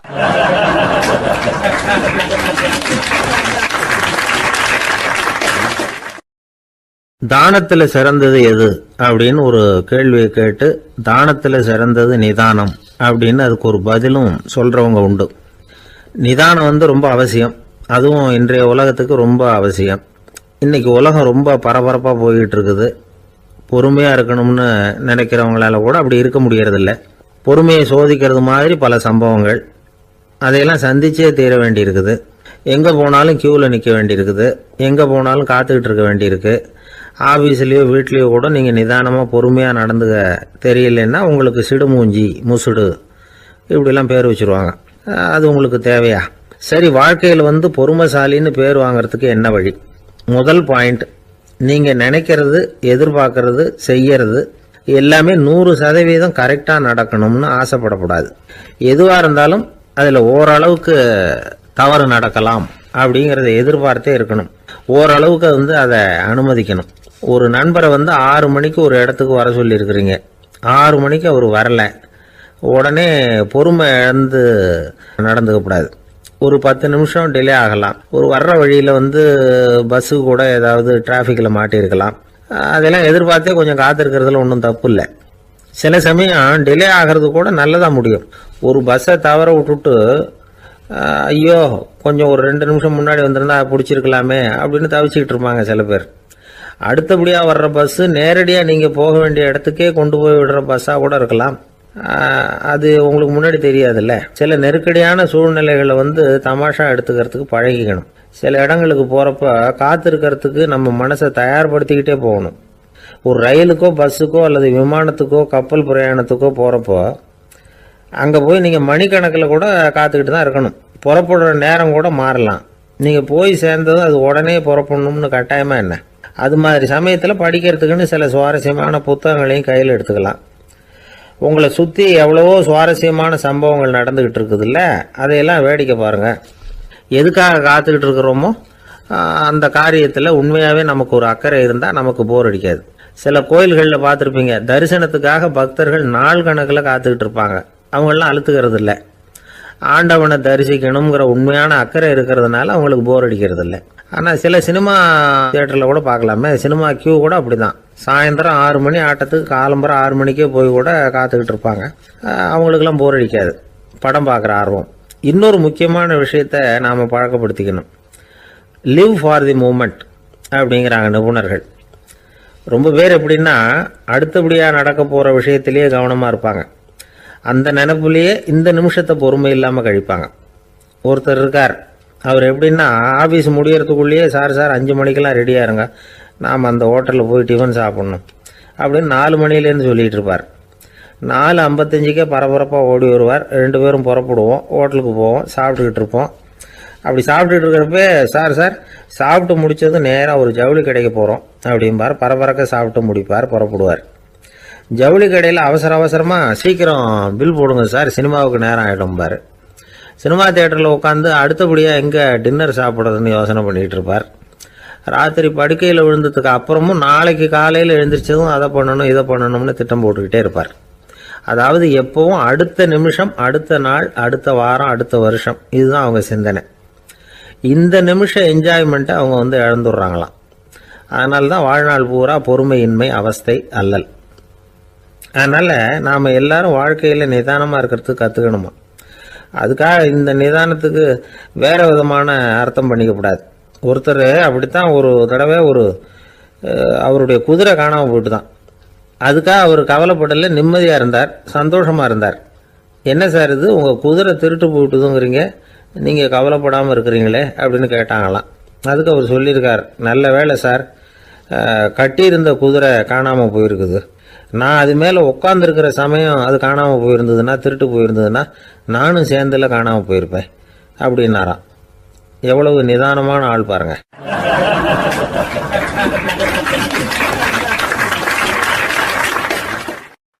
ஒரு நண்பர் சினிமா படம் தயாரிக்கிறவர், அவர்கிட்ட ஒரு நாள் பேசிக்கிட்டு இருந்தேன். அது எப்படி சார், நீங்கள் எடுக்கிற எந்த படமும் கையை கடிக்காத அளவுக்கு எடுத்துடுறீங்களே, அது எப்படின்னு கேட்டேன். அது ஒன்றும் பெரிய விஷயம் இல்லை சார். பெண்களுக்குன்னு சில உருக்கமான காட்சிகள், இளைஞர்களுக்குன்னு சில நடனங்கள், அடிதடி காட்சிகள், அப்புறம் வயசானவங்களுக்குன்னு சில ஆன்மீக காட்சிகள், சின்ன பிள்ளைங்களுக்கு சிரிப்பு, இப்படி எல்லாமும் சேர்த்து நான் படம் எடுக்கிறேன். மசாலா படம்னு பேர். இது ரொம்ப பெருசாக இல்லைன்னாலும் ஓரளவுக்கு சுமாராக ஓடிடும், கையை கடிக்காது அப்படின்னார். இது ஒரு உத்தி. சில பத்திரிகை ஆசிரியர்களும் இந்த உத்தியை கையாளுறது உண்டு. இந்த உத்திக்கு பார்னம் உத்தி அப்படின்னு பேர். பார்னம் எஃபெக்ட் அப்படின்னு சொல்லுவாங்க. அதாவது ஃபீனியஸ் டி பார்னம் அப்படின்னு ஒருத்தர் அமெரிக்காவில் இருந்தாராம். அதாவது 19ஆம் நூற்றாண்டில் அமெரிக்காவில் கொடிகட்டி பறந்த ஒரு சர்க்கஸ் நிறுவனத்தின் அதிபர் அவர். இந்த உலகத்தில் ஒவ்வொரு நிமிஷமும் ஒரு ஏமாளி பறந்துக்கிட்டே இருக்கிறான் அப்படிங்கிறது அவருடைய சித்தாந்தம். ஒவ்வொருத்தரையும் திருப்திப்படுத்துகிற அளவுக்கு அம்சங்களை கொஞ்சம் கொஞ்சமாக கலந்து கேளிக்கை நிகழ்ச்சிகளை நடத்தினது தான் அவருடைய மகத்தான வெற்றிக்கு காரணம். அதனால் அந்த உத்தியை யார் கடைப்பிடிச்சாலும் சரி, அதுக்கு பார்னம் உத்தி அப்படின்னு பேர் வந்துட்டுது.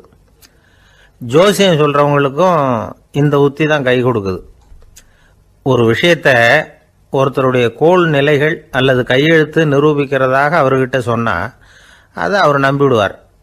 ஆனால் அந்த விஷயம் நல்லதாக இருக்கணும், நேர்மையானதாக இருக்கணும், அதாவது பாசிட்டிவாக இருக்கணும். 8ஆம் இடத்துல குரு, 9ஆம் இடத்துல சனி, நீங்கள் ஒரு பெரிய மேதை தான் அப்படின்னு சொல்லுவாங்க. கேட்குறவங்களுக்கு அதை மறுக்கிறதுக்கு மனசு வராது. அப்படி சொல்லும் பொழுது கூடவே என்ன கொஞ்சம் முன்கோபம் அதிகமாக இருக்கும், இருந்தாலும் அது உடனே மறைஞ்சிரும் அப்படின்னு சில அற்ப விஷயங்களையும் சொன்னாலும் அதையும் சரிதான்னு சொல்லி ஒத்துக்குவாங்க. ஆளுமையை எடை போடுகிற ஒரு நிறுவப்பட்ட உத்தியின் மூலமாக தன்னுடைய குணாதிசயங்கள் கண்டுபிடிக்கப்பட்டதாக அவர் நம்புறது தான் இதுக்கு காரணம்.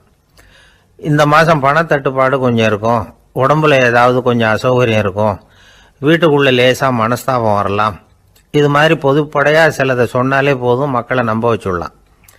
இதெல்லாம் நமக்கு மட்டும்தான் ஏற்படுது அப்படின்னு சொல்லி அவங்க நினைக்கிறது தான் காரணம். இதுதான் பாரணம் உத்திங்கிறது. மனிதர்கள் பாராட்டுகளை விரும்புகிறதும் விமர்சனங்களை வெறுக்கிறதும் பாரணம் உத்தியின் அடுத்த கூறு. அதனால் ஒருத்தருக்கு ஜோசியம் சொன்னாலும் சரி, அவருடைய ஆளுமையை மதிப்பிடுறதாக இருந்தாலும் சரி, அவரை புகழற மாதிரி இருந்தாலும் சரி, அப்படி இருந்தால் தான் அது சரியாக இருக்கும். சாதகமான விஷயங்களை அதிகமாகவும் பாதகமான விஷயங்களை நாசூக்காகவும் சொன்னால் மக்கள் அதை நம்பிடுவாங்க. ஒருத்தரை கருமின்னு சொன்னால் ஏற்றுக்க மாட்டார். அதையே கொஞ்சம் மாற்றி நீங்கள் கொஞ்சம் சிக்கனமான ஆசாமி அப்படின்னு சொன்னால் நீங்கள் சொல்கிறது சரிதான் சார் அப்படிம்பார். நீங்கள் பெரிய செலவாளி தான், இருந்தாலும் நல்ல விஷயங்களுக்கு தான் செலவழிப்பீங்க அப்படின்னு சொல்லணும்.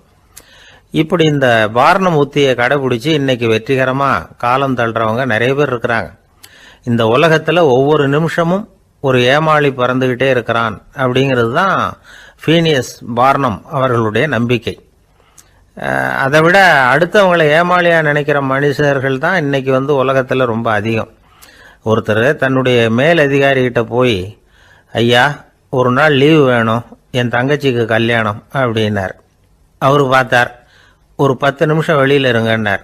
10 நிமிஷம் கழித்து கூப்பிட்டார், இதை பாருங்க, நீங்கள் சொல்கிறது பொய். இப்போ உங்கள் தங்கச்சிக்கு ஃபோன் பண்ணேன், அவங்க தனக்கு 2 வருஷத்துக்கு முன்னாடியே கல்யாணம் ஆகிட்டதாக சொல்கிறாங்க அப்படின்னார். உடனே இவர் சொன்னார், சார் இப்போ நீங்கள் சொல்கிறதும் பொய்யா தான் இருக்கணும், ஏன்னா நிஜமாக எனக்கு ஒரு தங்கச்சியே கிடையாது அப்படின்னார்.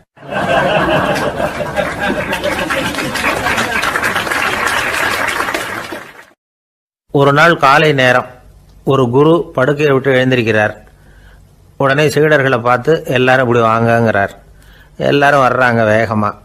என்னங்க வேணும் உங்களுக்கு அப்படிங்கிற மாதிரி எல்லாரும் குருவை பார்த்தாங்க பயபக்தியோட. குரு அந்த சீடர்களை பார்த்து, இதை பாருங்க, இப்போ நான் ஒரு சிக்கலான விவகாரத்தில் மாட்டிக்கிட்டு இருக்கிறேன், அதை நீங்கள் தீர்த்து வச்சா நல்லதுன்னார். சீடர்களுக்கு ஒன்றும் புரியல. என்ன இது இவர் இப்படி சொல்கிறாரு, நமக்குள்ள எல்லா விவகாரங்களையும் தீர்த்து வைக்கிறவர் நம்ம குருநாதர், அவருடைய விவகாரத்தை நாம் தீர்த்து வைக்கிறதா, ஆச்சரியமாக இருக்குதே, குருநாதருக்கே சிக்கலா அப்படின்னு யோசனை பண்ண ஆரம்பித்தாங்க. இருந்தாலும் ரொம்ப பணிவாக கேட்டாங்க, சுவாமி உங்களுக்கே சிக்கலா, இந்த உலகத்து சிக்கல்களுக்கும் சிரமங்களுக்கும் அப்பாற்பட்டவர் அல்லவா தாங்கள், அப்படிப்பட்ட உங்களுக்கு சிக்கல்னா அது எப்படி அப்படின்னாங்க. எனக்கு ஏற்பட்டிருக்கிற சிக்கல் அவ்வளவு பெருசு, ரொம்ப பெரிய விவகாரம் அது அப்படின்னார் குரு. கொஞ்சம் விவரமாக சொல்லுங்க அப்படின்னாங்க இவங்க. இப்போ அந்த குரு விவரத்தை சொன்னார். அதாவது நேற்று ராத்திரி நான் ஒரு கனவு கண்டேன். அந்த கனவில் நான் ஒரு பட்டாம்பூச்சியாக மாறிட்டேன். அப்படி மாறி ஒவ்வொரு மலராக பறந்து போய் உட்காந்து தேன் சாப்பிட்டேன் அப்படின்னார். சீடர்கள் இதை கேட்டதும் ரொம்ப திகைச்சு போயிட்டாங்க. என்ன இது, இது ஒரு பெரிய பிரச்சனையா, ஒரு சாதாரண கனவு கண்டதுக்காகவா இந்த காலை வேளையில் நம்மளையெல்லாம் குருநாதர் இவ்வளவு அவசரமாக கூப்பிட்டுருக்கார் அப்படின்னு நினச்சாங்க. இருந்தாலும் கேட்டாங்க, இதில் என்ன சிக்கல் சுவாமி, கனவுங்கிறது எல்லாருக்கும் வரத்தானே செய்யும் அப்படின்னார் ஒரு சீடர். சீடர்களே, பிரச்சனை அது இல்லை.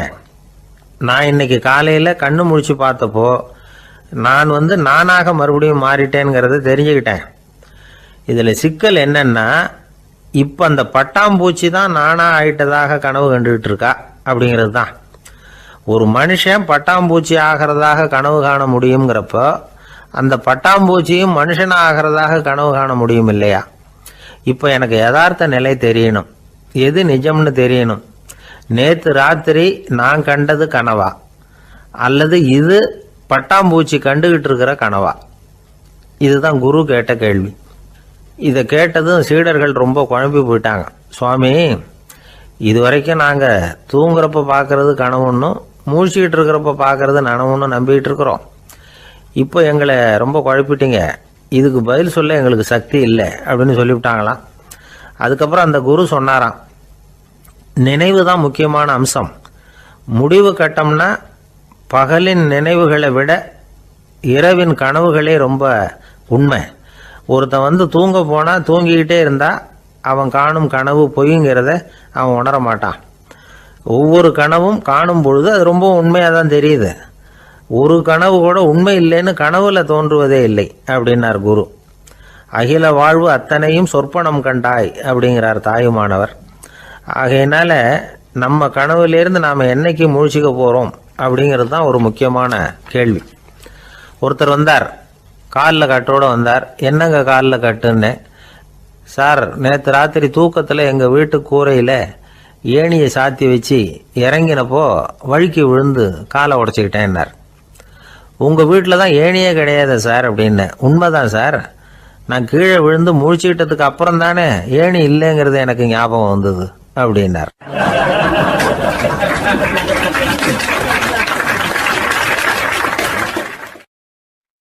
சில பேர் ஆளை பார்த்தா 60 வயசு மாதிரி தோணும். உண்மையான வயசு என்னன்னு பார்த்தா 40 அல்லது 45 சில பேரை பார்க்கறதுக்கு 45 மாதிரி தெரியும், உண்மையிலேயே 65 தாண்டி இருப்பாங்க. ஒரு மனிதனுக்கு 2 வகையான வயது உண்டுங்கிறார் ஓஷோ. அதாவது உடம்புக்குன்னு ஒரு வயசு, மனசுக்குன்னு ஒரு வயசு. முதல் உலக மகாயுத்தம் நடந்தது இல்லையா, அது முடிஞ்சதுக்கு அப்புறம் முதல் தடவையா மனிதனின் மூளை வளர்ச்சியை பற்றி மனநல வைத்தியர்கள் ஒரு கணக்கெடுப்பு சோதனை நடத்தினாங்களாம். அது வரைக்கும் மனிதனுக்கு 2 வகையான வயது உண்டுன்னு யாரும் சிந்திச்சதே இல்லையா. அந்த உலக மகாயுத்தம் முடிஞ்சதுக்கு அப்புறம் மனிதனுடைய சராசரி மனதின் வயதை கணக்கிட்டு பார்க்கும் பொழுது அவங்களுக்கெல்லாம் ரொம்ப அதிர்ச்சியாக இருந்துதான். ஏன்னா அது ரொம்ப பின்தங்கிய நிலையில் இருந்திருக்கு, வளர்ச்சி அடையாத நிலையில் இருந்திருக்கு. அவங்க கண்டுபிடிச்ச பிரகாரம் அப்போ மனசோட சராசரி வயசு என்ன தெரியுமா? 14. அப்படின்னா பார்த்துங்க, உடல் ரீதியாக ஒருத்தரோட வயசு 70 கூட இருக்கலாம், ஆனால் மனசோட வயசு 14 தான். இதுக்கு நேர்மாறாக அமைஞ்சு போச்சுன்னு வச்சுங்க. அதாவது ஒருத்தருக்கு உண்மையிலேயே 14 வயசு, அதாவது உடலோட வயசு 14, அவரோட மனசின் வயசு 70ன்னு வச்சுக்கோங்க. இப்படி அமைஞ்சுட்டுதுன்னா அவர் சீக்கிரம் ஞானத்தன்மை அடைஞ்சிருவார் அப்படின்னு அர்த்தம். இப்போ நமக்கெல்லாம் உடம்போட வயசு மனசோட வயசு ரெண்டும் ஒன்றா இருந்துட்டா அதுவே போதும், அதுவே பெரிய விஷயம். இப்போ எமர்சன் கிட்ட போய் ஒருத்தர் கேட்டாராம், உங்கள் வயசு என்ன அப்படின்னு. அவர் உடனே பதில் சொல்லியிருக்கார், 360 வருஷம் அப்படின்னாராம். கேட்டவர் குழம்பி போயிட்டார். அவர் என்ன சொல்கிறாரு, 360 வயசா? என்ன நம்ம காதில் தான் சரியாக விழலையா? எமர்சன் எப்பவும் உண்மையை பேசுகிற ஒரு சிறந்த அறிவாளி, அவர் இப்படிலாம் பொய் சொல்ல மாட்டாரே அப்படின்னு ஒரு யோசனை பண்ணிக்கிட்டே இவர் மறுபடியும் அவர் கிட்ட போனாராம். ஐயா, நீங்கள் சொன்னது சரியாக என் காதில் விழலை, அதனால் மறுபடியும் கேட்குறேன், உங்கள் வயசு என்ன அப்படின்னாராம். எமர்சன் மறுபடியும் சொல்லியிருக்கிறார், 360 வருஷம்னு. வந்தவருக்கு உண்மையிலேயே அதிர்ச்சியாக போட்டுது. அதுக்கப்புறம் மெதுவாக ஆரம்பித்தாராம், ஐயா, நீங்கள் சொல்கிறத என்னால் ஏற்றுக்க முடியாது. எப்படி பார்த்தாலும் இப்போ உங்களுக்கு வயசு ஒரு 60க்கு மேலே இருக்காதுன்னு நினைக்கிறேன் அப்படின்னாராம். நீங்கள் சொல்கிறது சரிதான், அது என் உடம்போட வயசுன்னாராம் எமர்சன். அப்படின்னா ஏற்கனவே நீங்கள் சொன்னது அப்படின்னு கேட்டிருக்காரு, அது என் மனசோட வயசு அப்படின்னாராம். நம்மளை பொறுத்த வரைக்கும் அறிவு தூசு படிஞ்சிருக்கு, அது மாதிரியே அன்பும் மாசுபட்டிருக்கு. இது ரெண்டையும் சுத்தம் பண்ண வேண்டியிருக்குது. அப்போ தான் நாம் சரியான வயசில் வாழ முடியும். ஒரு ஆசாமி இருக்கிறார், அவருக்கு உடம்போட வயசு அதிகம், மனசோட வயசு ரொம்ப குறைச்சல், குழந்தை மாதிரி. அவர் ஒரு ஆஸ்பத்திரியில் படுத்திருக்கிறார். நர்சம்மா எல்லாருக்கும் மருந்து கொடுத்துட்டு போகிறாங்க. கொஞ்ச நேரம் கழித்து திரும்பி வந்தாங்க. அப்போ இவர் அந்த அம்மாவை கூப்பிட்டு சொல்கிறார், இதை பாருங்கள் சிஸ்டர், நீங்கள் எல்லாருக்கும் சின்ன சின்ன மாத்திரையாக கொடுத்துட்டு எனக்கு மட்டும் நீளமான மாத்திரையாக கொடுத்துட்டீங்க. முழுங்கிறதுக்கு ரொம்ப கஷ்டமாக போச்சு. இனிமேல் எனக்கும் சின்ன மாத்திரையாக கொடுங்க சிஸ்டர் அப்படின்னாராம். அந்த அம்மா உடனே அதிர்ச்சியாகி தலையில் அடிச்சுக்கிட்டாங்களாம். நான் கஷ்டப்பட்டு மாத்திரையை முழுங்கினத்துக்கு நீங்கள் ஏமா தலையில் தட்டிக்கிறீங்க அப்படின்னு கேட்டிருக்காரு இவர். இதுக்கு அவங்க சொல்லியிருக்கிறாங்க, நான் உங்களுக்கு கொடுத்துட்டு போனது மாத்திரை இல்லைங்க, அது தெர்மாமீட்டர் அப்படின்னாங்களாம்.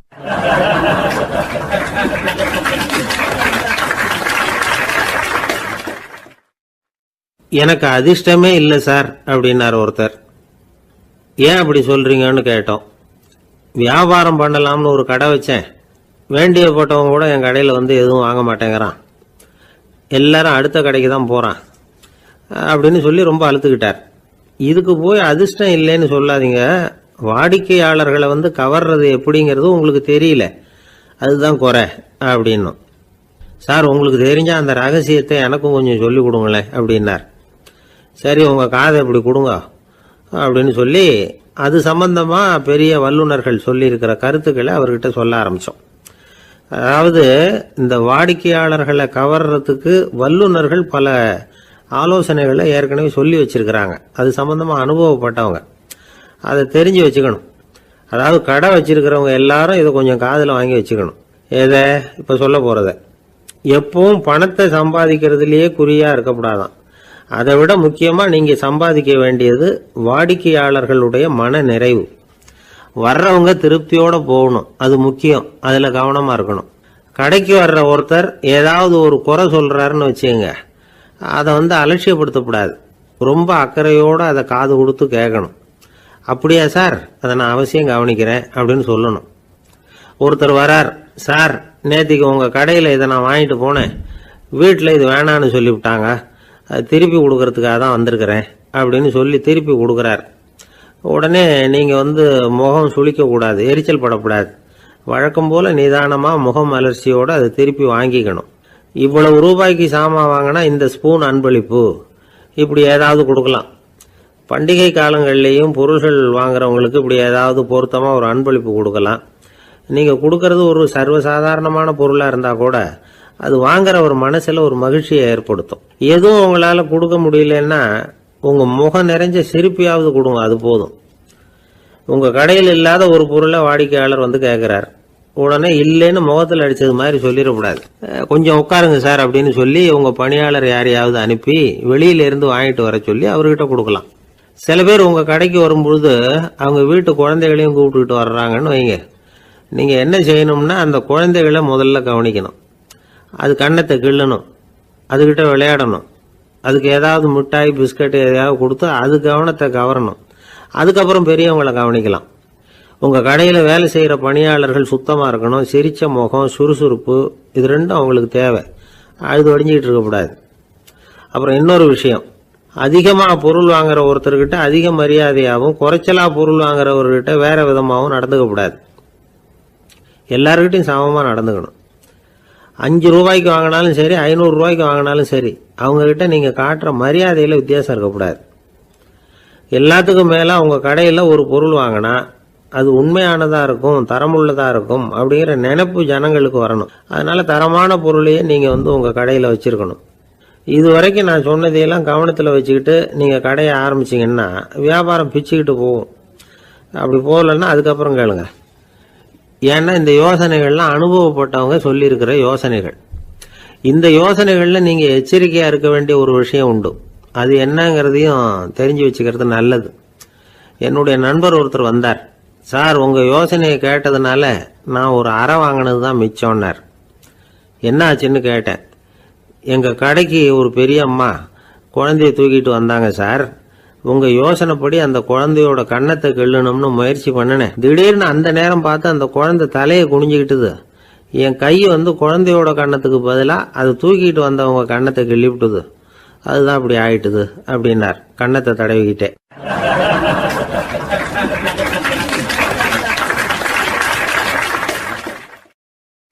ஒருத்தர் ஓடி வந்தார். இன்னொருத்தரை பார்த்து, சார் உங்கள் சைக்கிளை ஒரு நாள் இரவல் கொடுங்களேன், பக்கத்து ஊருக்கு போயிட்டு வர வேண்டியிருக்கு அப்படின்னார். இவர் சைக்கிளை கொடுத்து பத்திரமா கொண்டுட்டு போங்கன்னார். சார் இதை பத்திரமா கொண்டு போகிறேன், கவலையே வேணாம், ஏன்னா இது உங்களோட சைக்கிள் அப்படின்னு நான் நினைக்கல, என்னோட சைக்கிளாக நினைக்கிறேன் அப்படின்னார். அதுக்கப்புறம் தான் இவருக்கு உண்மையாகவே பயம் வந்துட்டுது. ஏன்னா அவர் சொன்னது மாதிரி அதை தன்னோட சைக்கிளாகவே நினச்சி தள்ளிட்டு போட்டால் என்ன பண்ணுறது? எது எதை நம்முடையதா நினைக்கணுங்கிறதுக்கு ஒரு வரையறை இருக்குது. சில பேர் ஆஃபீஸையே வீடாக நினச்சி விடுறது உண்டு. அப்படிப்பட்டவங்க கூட வீட்டை ஆஃபீஸாக நினைக்கிறது இல்லை. ஏன்னா வீட்டில் இவர் ஆஃபீஸராக நடந்துக்க முடியறதில்ல. இதெல்லாம் ஒரு பக்கம் இருக்கட்டும். இப்போ விஷயத்துக்கு வருவோம். பொறியியல் மேதை டாக்டர் விஸ்வேஸ்வர் ஐயா இருந்தார் இல்லையா, பாரத ரத்னா விருதெல்லாம் கொடுத்தாங்களே.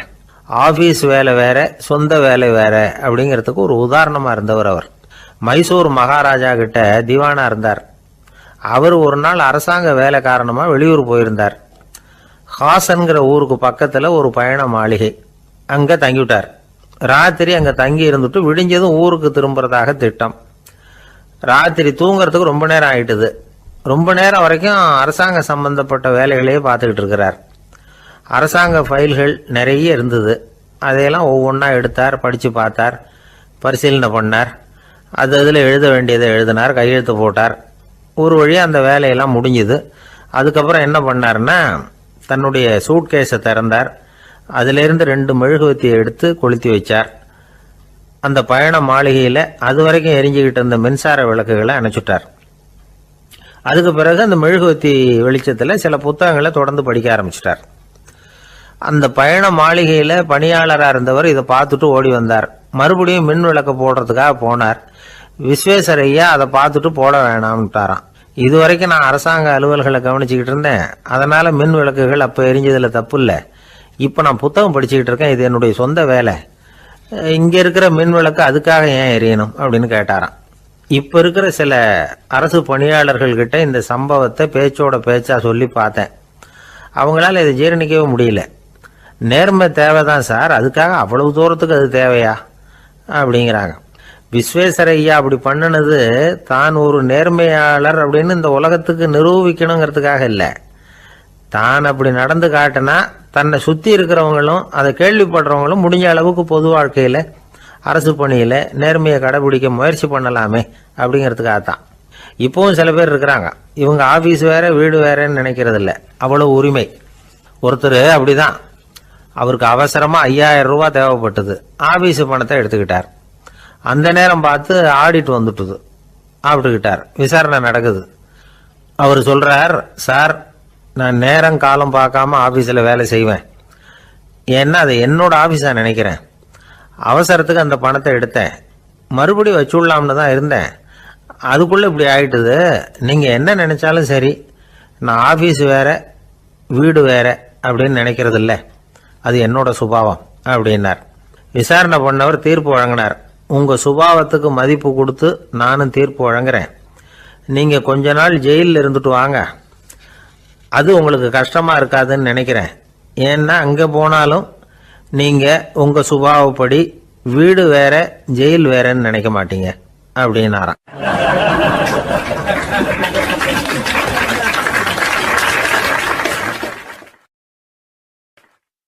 திபேத் நாட்டில் புத்த மடாலயங்கள் நிறைய உண்டு. அதுக்கு ஒரு தலைமையகமும் உண்டு. அது இந்த திபேத் தலைநகரம் லாசாவில் இருக்குது. ரொம்ப காலத்துக்கு அப்பால் அதை பற்றியெல்லாம் நிறைய விவரங்கள் எழுதி வச்சிருக்கிறாங்க. அது இப்போவும் நமக்கு கிடைக்குது. அதாவது ரொம்ப தூரத்துக்கு அந்தாண்ட மலைகளுக்கு நடுவில் ஒரு கிளை மடாலயம். அந்த மடத்தின் தலைவருக்கு வயசாயிட்டு தான், அதனால் தலைமை பொறுப்பை வேற ஒருத்தர்கிட்ட ஒப்படைக்கலாம் அப்படின்னு முடிவு பண்ணாராம். உடனே ஒரு லாமாவை கூப்பிட்டார். அவர் மூலமாக தலைமை மடாலயத்துக்கு செய்தி அனுப்புனார், பொருத்தமான வாரிசு ஒருத்தரை அனுப்பி வைக்கும்படியாக. அந்த வாலிப லாமா புறப்பட்டார். காடு மேடெல்லாம் நடந்து போகிறார். ரொம்ப நாள் கழித்து தலைமை பீடத்தை அடைஞ்சார். தலைமை குரு கிட்ட விவரத்தை சொன்னார். தகுதியான ஒருத்தரை அனுப்பி வச்சா அழைச்சிட்டு போகிறேன் அப்படின்னார். சரி, நாளைக்கு காலையில் நீங்கள் அவங்க எல்லாரையும் அழைச்சிட்டு போகலாம்னார் அவர். அவங்க எல்லாரையுமா? அங்கே தேவைப்படுறது ஒருத்தர் தானே அப்படின்னார் இவர். ஆமான்னார். அப்புறம் ஏன் எல்லாரையும் அழைச்சிட்டு போக சொல்கிறீங்கன்னார். அது இப்போ உனக்கு புரியாது. நான் ஒரு 100 பிக்குகளை அனுப்புகிறேன், அதாவது பிட்சுகளை. அவ்வளவு பேரையும் அங்கே வச்சு சமாளிக்க முடியாது அப்படின்னாரு இவர். இருந்தாலும் இப்போ அந்த தலைமை குரு என்ன சொன்னார்னா, அதை பற்றி கவலைப்படாத, நான் 100 பேரை அனுப்புகிறேன், அதில் 99 பேர் வழியிலேயே காணாமல் போடுவாங்க, ஒருத்தன் மட்டும்தான் வருவான், அவனும் அங்கே சேர்ந்துட்டானா நீ ரொம்ப கொடுத்து வச்சவன் அப்படின்னார். இவருக்கு ஒன்றும் புரியல. இருந்தாலும் மறுநாள் அந்த வாலிபலாமா 100 பேரை அழைச்சிக்கிட்டு புறப்பட்டார். போகிற வழியிலேயே பல பேர் அங்கங்கே பிச்சுக்கிட்டு போயிட்டாங்க. அவர் சொன்னது மாதிரியே வழியில் அவங்க ஊர்கள் இருந்தது தான் காரணம். அப்பா அம்மாவை பார்த்துட்டு வரேன் அப்படின்னு கொஞ்சம் பேர் போனாங்க. சொந்த பந்தத்தை பார்த்துட்டு வரேன் அப்படின்னு கொஞ்சம் பேர். ஒரு வாரம் ஆச்சு. இப்போ மிஞ்சினது 10 பேர் தான். வழியில் ஒரு நகரம், அங்கே சில பிட்சுக்கள் சந்திச்சாங்க. எங்கள் மடத்து தலைவர் இறந்துட்டார், உங்களில் யாராவது ஒருத்தர் எங்களுக்கு தலைவராக முடியுமா அப்படின்னு கேட்டாங்க. 10 பேரும் தயார். அதில் ஒருத்தரை அழைச்சிட்டு அவங்க போயிட்டாங்க. இன்னொரு ஊரில் சில பேர் வந்தாங்க, வழி மறிச்சாங்க. நில்லுங்க, எங்கள் மன்னர் மகளுக்கு திருமணம், அதை நடத்தி வைக்க 3 லாமாக்கள் தேவை அப்படின்னாங்க. இப்படி கொஞ்சம் கொஞ்சமாக எல்லாரும் காலி. கடைசியில் 2 பேரும் மிஞ்சினாங்க. அங்கே ஒரு இளம்பெண் எதிரில் வந்தா, எங்கள் அப்பா வேட்டைக்கு போயிருக்கிறாரு, இன்னும் திரும்பி வரல, வீட்டில் வேற யாரும் இல்லை, தனியாக இருக்க பயமாக இருக்கு, யாராவது ஒருத்தர் எனக்கு துணையாக இருக்கணும் அப்படின்னு கேட்டுக்கிட்டா. எங்கள் 2 பேரில் நீயே ஒருத்தரை தேர்ந்தெடுத்துக்கோ, இல்லைன்னா எங்களுக்குள்ள சண்டை வந்துடும் அப்படின்னாங்க. இப்போ மிஞ்சினவர் ஒருத்தர், அவருக்கும் ஒரு சோதனை வந்தது. ஒரு தர்க்கவாதி எதிரில் வந்தான், உன்னோட வாதம் பண்ணணும்னா.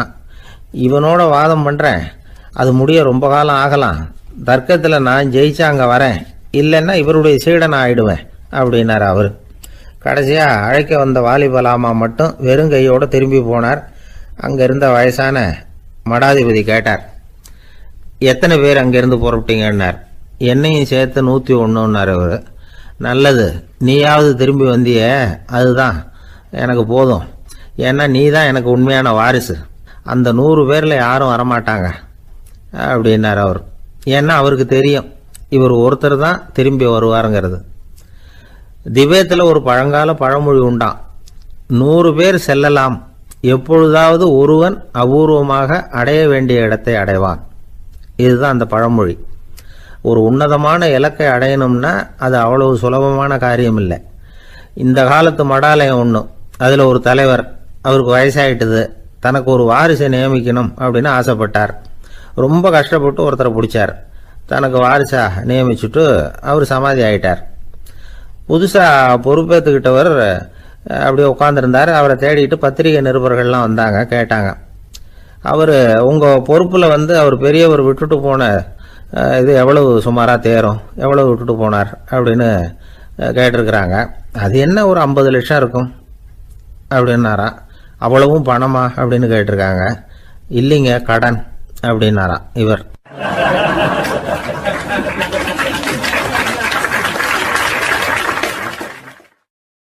ஒரு நண்பர் யாருக்கோ ஃபோன் பண்ணிட்டு இருந்தார். அவர் பேசி முடிச்சதும் நான் அவரை பார்த்து, இப்போ ஃபோன் பண்ணீங்களே, அந்த ஃபோன் நம்பர் என்ன அப்படின்னு கேட்டேன். அவர் தலையை சொரிஞ்சுக்கிட்டார், ஞாபகம் வரலன்னார். சரி சார், அதை விடுங்க, உங்கள் மனைவி பேர் என்ன அப்படின்னு கேட்டேன். மாலதின்னார். என்ன சார் இது வேடிக்கை, கொஞ்ச நேரத்துக்கு முன்னாடி பேசின ஃபோன் நம்பர் மறந்து போச்சு, எப்போவோ கல்யாணம் பண்ணிக்கிட்ட மனைவி பேர் மறக்கலை, அதை கரெக்டாக சொல்லிவிட்டீங்களே அப்படின்னு கேட்டேன். அவர் என்ன ஒரு மாதிரியாக பார்த்தார். அவர் அப்படி என்னை பார்த்ததில் ஒன்றும் தப்பு இல்லை, ஏன்னா நாம் எல்லாருமே அப்படித்தானே, ஒரு குறிப்பிட்ட காரியத்துக்காக தொலைபேசியில் ஒருத்தட்ட பேசுகிறோம், அதுக்கப்புறம் அந்த எண் நமக்கு அனாவசியம், அதனால் மறந்துடுறோம். இதுக்கு பேர் தான் தற்காலிக ஞாபகம். ஆனால் மனைவி பேரை மறந்துட முடியுமா? முடியாது. அது அவசியமான ஒன்று. அடிக்கடி அந்த பேரை உபயோகப்படுத்துகிறோம், அதனாலேயும் அது முக்கியங்கிறதுனாலேயும் அதை மறக்கிறது இல்லை. இதுக்கு பேர் நிரந்தர ஞாபகம். சரி, இந்த தற்காலிக ஞாபகம், நிரந்தர ஞாபகம், இது 2 ஞாபக அளவுகளையும் கட்டுப்படுத்துறது எது அப்படின்னா மூளைக்குள்ள நடக்கிற மின்சார நடவடிக்கைகள் தான். தற்காலிக ஞாபகம் ஒரு மின்னல் மாதிரி தோன்றி மறையுது. நிரந்தர ஞாபகம் ஒரு படிவம் போல மூளையில படிஞ்சுடுது. ஒரு சம்பவத்தின் பல பிரதிகள் மூளையில பல்வேறு பகுதிகளிலேயும் படிகிறதுனால ஒன்று மறைஞ்சாலும் மறந்தாலும் இன்னொன்று மறையறதில்லை.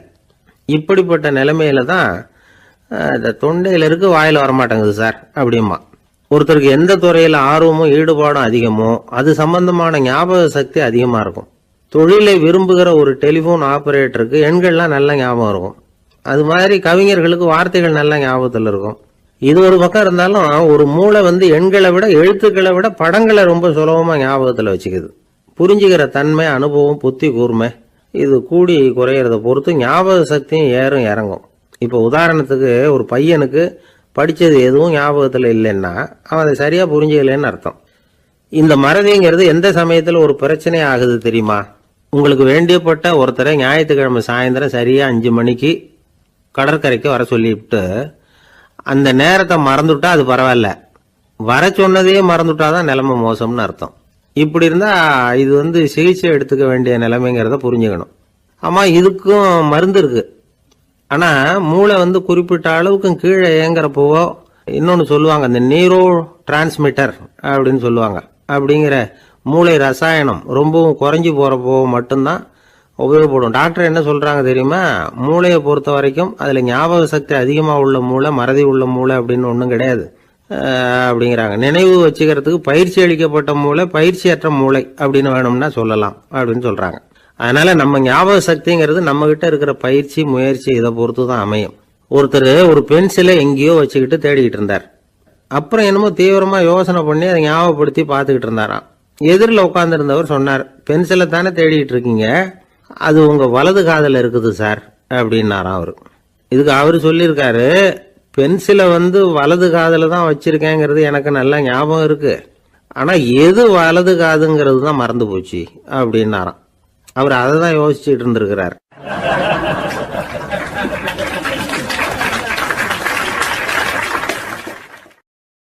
ஒரு காடு, அங்கே புத்தர் அவர் பாட்டுக்கு நடந்து போய்கிட்டே இருக்கிறார். அவருக்கு பின்னாடி ஒரு குரங்கு, அதுவும் தொடர்ந்து வந்துக்கிட்டே இருக்குது. புத்தர் திரும்பி பார்த்தார். குரங்கு அப்படியே குதித்து உயர எழும்பி ஒரு கிளையில் போய் உக்காந்துது. ஏன் இப்படி பண்ணுறேன்னு கேட்டார் புத்தர்.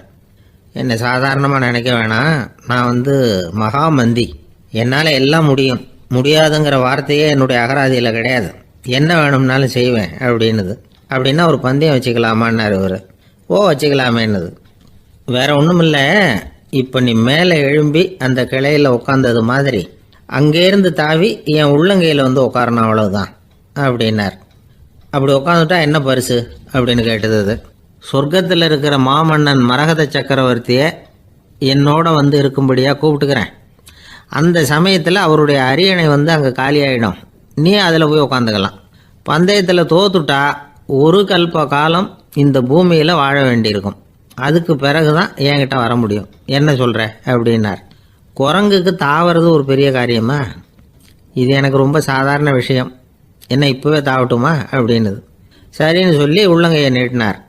அவருடைய கை தாமரை இலை அளவுக்கு அப்படியே விரிஞ்சுது. குரங்கு சௌகரியமாக உட்கார்றதுக்காக. குரங்கு தாவறதுக்கு தயாராச்சு. அதுக்கு முன்னாடி ஒரு சின்ன யோசனை அதுக்கு. இந்த கிளையிலேருந்து அந்த கைக்கு தாவறது எனக்கு ரொம்ப அற்பமான ஒரு வேலை, இது ரொம்ப சாதாரணம், என்னுடைய கௌரவத்துக்கு இது சரியாக இருக்காது. அதனால் நான் என்ன பண்ண போகிறேன்னா, இங்கேருந்து கிளையிலேருந்து அப்படியே உயர எழும்ப போகிறேன். எழும்பி மேல் உலகம் போய் அங்கே ஒரு சுற்றிவிட்டு அதுக்கப்புறம் அங்கேருந்து நேராக இந்த கையில் உட்கார போகிறேன் அப்படின்னு நினச்சது. என்ன யோசிக்கிற அப்படின்னார் புத்தர். ஒன்றும் இல்லை, இந்த பாயிரம் பார் அப்படின்னு சொல்லி தாவி உயர போயிட்டுது.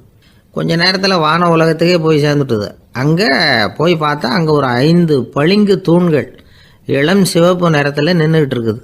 குரங்கு நினச்சிக்கிட்டுது, புத்தர்கிட்ட போய் இந்த பளிங்கு தூண்களை பார்த்தோம்னு சொன்னால் அப்படியே திகைச்சு போயிடுவார், இந்த தூணில் ஏதாவது அடையாளம் செஞ்சுட்டு போகணும் அப்படின்னு அந்த இடத்துல மிதந்துக்கிட்டே நினச்சிது. உடனே ஒரு தூணில் எழுதிச்சு. என்ன எழுதிச்சுன்னா, ஒரு மகா ஞானி இங்கே வந்துட்டு போகிறார் அப்படின்னு எழுதிச்சு. எழுதிவிட்டு அப்படியே கீழே தாவி புத்தரோட உள்ளங்கையில் உட்காந்துது. எப்படி பார்த்தீங்களா என்னுடைய வேலை? வான உலகத்துக்கே போய் அங்கே இருக்கிற 5 பளிங்கு தூண்களை பார்த்துட்டு அதில் நான் வந்த விவரத்தை எழுதி வச்சுட்டு அதுக்கப்புறம் இங்கே வந்திருக்கிறேன் அப்படின்னுது ரொம்ப பெருமையாக. அப்படியா அப்படின்னார் புத்தர். ஆமாம், சந்தேகமாக இருந்தால் வாங்க, அழைச்சிட்டு போய் காட்டுறேன் அப்படின்னுது அந்த குரங்கு. அதுக்கு தேவையில்லை, அப்படியே கொஞ்சம் கீழே குனிஞ்சு பார்த்து தெரியும் அப்படின்னார் புத்தர். அங்கே பார்த்தா புத்தரோட உள்ளங்கை தெரிஞ்சுது. நல்லா உத்து பார்த்துது. அவரோட ஒரு விரலில் அது எழுதிய வாசகம் தெரிஞ்சுது. குரங்கு யோசனை பண்ணிச்சு, அப்படின்னா வானத்தில் நான் பார்த்தது புத்தரோட விரல்களா அப்படின்னு யோசிச்சுது. இதை புரிஞ்சுக்கிட்ட உடனே அந்த குரங்கோட கர்வம் அழிஞ்சு போச்சான். நம்ம மனசு தான் இந்த குரங்கு. மனம்ங்கிறதும் ஆணவம்ங்கிறதும் ஒரு நாணயத்தின் 2 பக்கங்கள். மனம் உள்ளவரை ஆணவமும் இருக்கும். மனம் அழிஞ்சாதான் ஆணவம் அழியும். மனம் அழிய வேண்டும் அப்படின்னு பெரியவங்க சொல்கிறது இந்த அர்த்தத்தில் தான். நம்ம ஆளுங்க சவால் விடுறதெல்லாம் வேறு மாதிரி. ஒருத்தன் ஒரு வாய்க்காலை தாண்டுறேன்னு பந்தயம் கட்டி தாண்ட முடியாமல் வாய்க்காலில் விழுந்து காலை உடச்சிக்கிட்டு கட்டு போட்டுக்கிட்டு வந்தான். ஏன்டா அப்படின்னு கேட்டாங்க. நான் பந்தயம் கட்டின நேரம் சரியில்லை அப்படின்னா. எப்படிறான்னு கேட்டிருக்காங்க. வாய்க்காலில் தண்ணி இருக்கிற நேரமாக பார்த்து பந்தயம் கட்டியிருக்கணும் அப்படின்னா.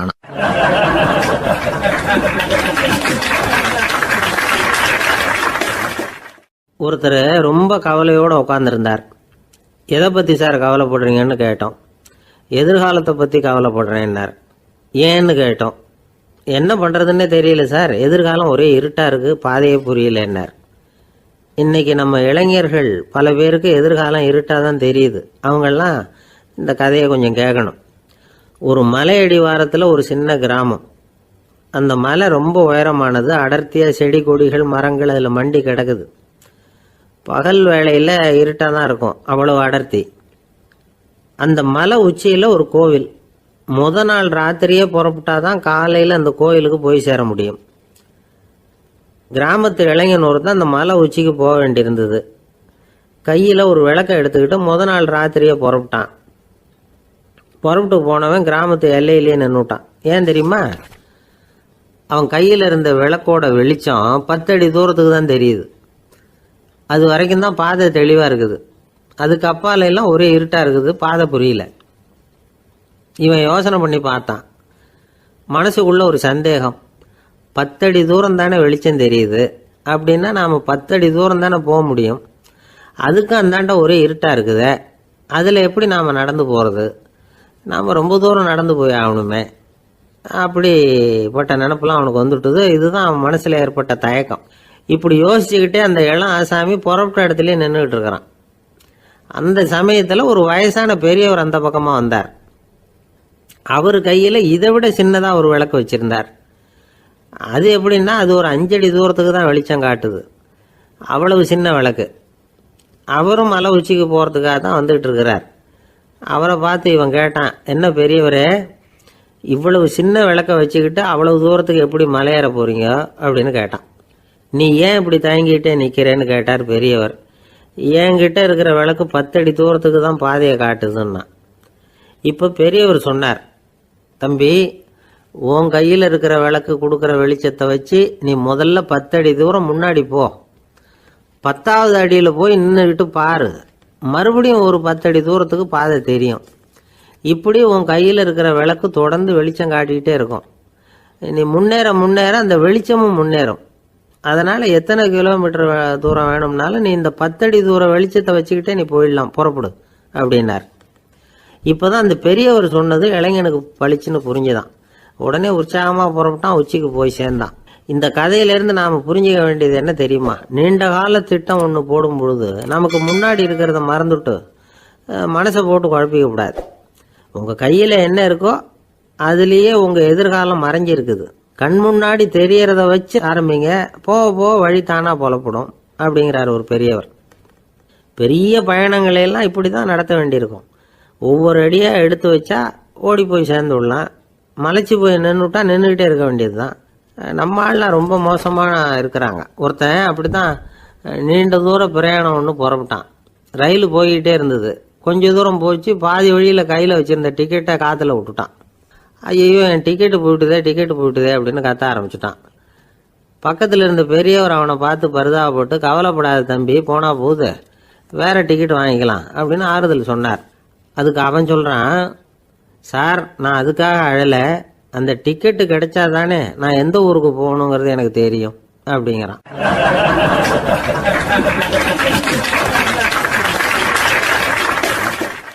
ஒரு ஊரில் ஒரு ஆள் இருந்தான். அவனுக்கு ஒரே ஒரு மகள். அவளை நல்ல இடத்துல கட்டி கொடுக்கணும்னு ஆசைப்பட்டான். அதுக்காக மாப்பிள்ளை தேடிக்கிட்டு இருந்தான். அவன் கொஞ்சம் வசதியான ஆள். அதனால் நிறைய பேர் வந்தாங்க. இருந்தாலும் ஒரு நல்ல குணமுள்ள மாப்பிள்ளையாக இருக்கணும் அவன் எதிர்பார்த்தான். அப்படி இருக்கணும்னு தொடர்ந்து முயற்சி பண்ணான். கடைசியாக ஒரு 3 பேர் கிடைச்சாங்க. அந்த 3 பேரில் யாரை தேர்ந்தெடுக்கிறது? இதுதான் அவனுக்கு வந்த குழப்பம். இந்த நிலைமையில் ஒரு பெரியவரை தேடி போனான். அவர்கிட்ட தன்னுடைய பிரச்சனையை சொன்னான். அவர் கொஞ்சம் யோசனை பண்ணார். அதுக்கப்புறம் 3 பேரையும் கூப்பிட்டார். இதை பாருங்கப்பா, உங்கள் 3 பேருக்கும் 3 மாத கால அவகாசம் தர்றேன். நீங்கள் இப்போ போகலாம். 3 மாதம் கழித்து திரும்பி வரலாம். அப்படி வரும்பொழுது இந்த 3 மாத காலத்தில் நீங்கள் செஞ்ச நல்ல காரியம் ஏதாவது ஒன்று சொல்லணும். அதை வச்சு உங்களில் ஒருத்தரை நாங்கள் தேர்ந்தெடுத்துக்கிறோம் அப்படின்னு சொன்னாராம். 3 பேரும் சரின்னு சொல்லிவிட்டு திரும்பி போயிட்டாங்க. 3 மாதம் ஆச்சு. அதுக்கப்புறம் ஒரு நாள் திரும்பி வந்தாங்க. அவர் அவங்கள கூப்பிட்டு உட்கார வச்சார். அப்புறம் கேட்டார், இப்போ சொல்லுங்கள், இந்த 3 மாத காலத்தில் நீங்கள் செஞ்சுருக்கிற ஏதாவது ஒரு நல்ல காரியத்தை சொல்லுங்க அப்படின்னார். முதல்ல ஒருத்தன் எழுந்திரிச்சு நின்னான். ஐயா, எங்கள் அப்பா இறந்த பிறகு அவரோட கணக்கு வழக்குகளை எடுத்து பார்த்துக்கிட்டு இருந்தேன். அவர் ஒரு வியாபாரிகிட்ட 10,000 ரூபா கடன் வாங்கியிருக்கிறதாக எழுதியிருந்தார். அந்த வியாபாரியும் இப்போ உயிரோடு இல்லை. இருந்தாலும் அந்த வியாபாரியோட மகனை தேடி கண்டுபிடிச்சேன். கணக்கு புத்தகத்தை காட்டினேன். உங்கள் அப்பா கிட்ட 10,000 ரூபா கடன் வாங்கியிருக்கிறதாக இதை எழுதியிருக்கிறார். அதனால் அதை திருப்பி கொடுக்கறதுக்காக வந்திருக்கிறேன். இந்தாங்க அந்த பணம் அப்படின்னு சொல்லி கொடுத்துட்டு வந்துட்டேன் அப்படின்னு நானும். இதை பெரியவர் கவனமாக கேட்டுக்கிட்டார். அதுக்கப்புறம் 2வது இளைஞன் எழுந்திரிச்சான். ஐயா, நான் போன மாதம் ஒரு நாள் ராத்திரி வேளையில் ஒரு காட்டுப்பாதை வழியாக எங்கள் ஊருக்கு போய்கிட்டு இருந்தேன்.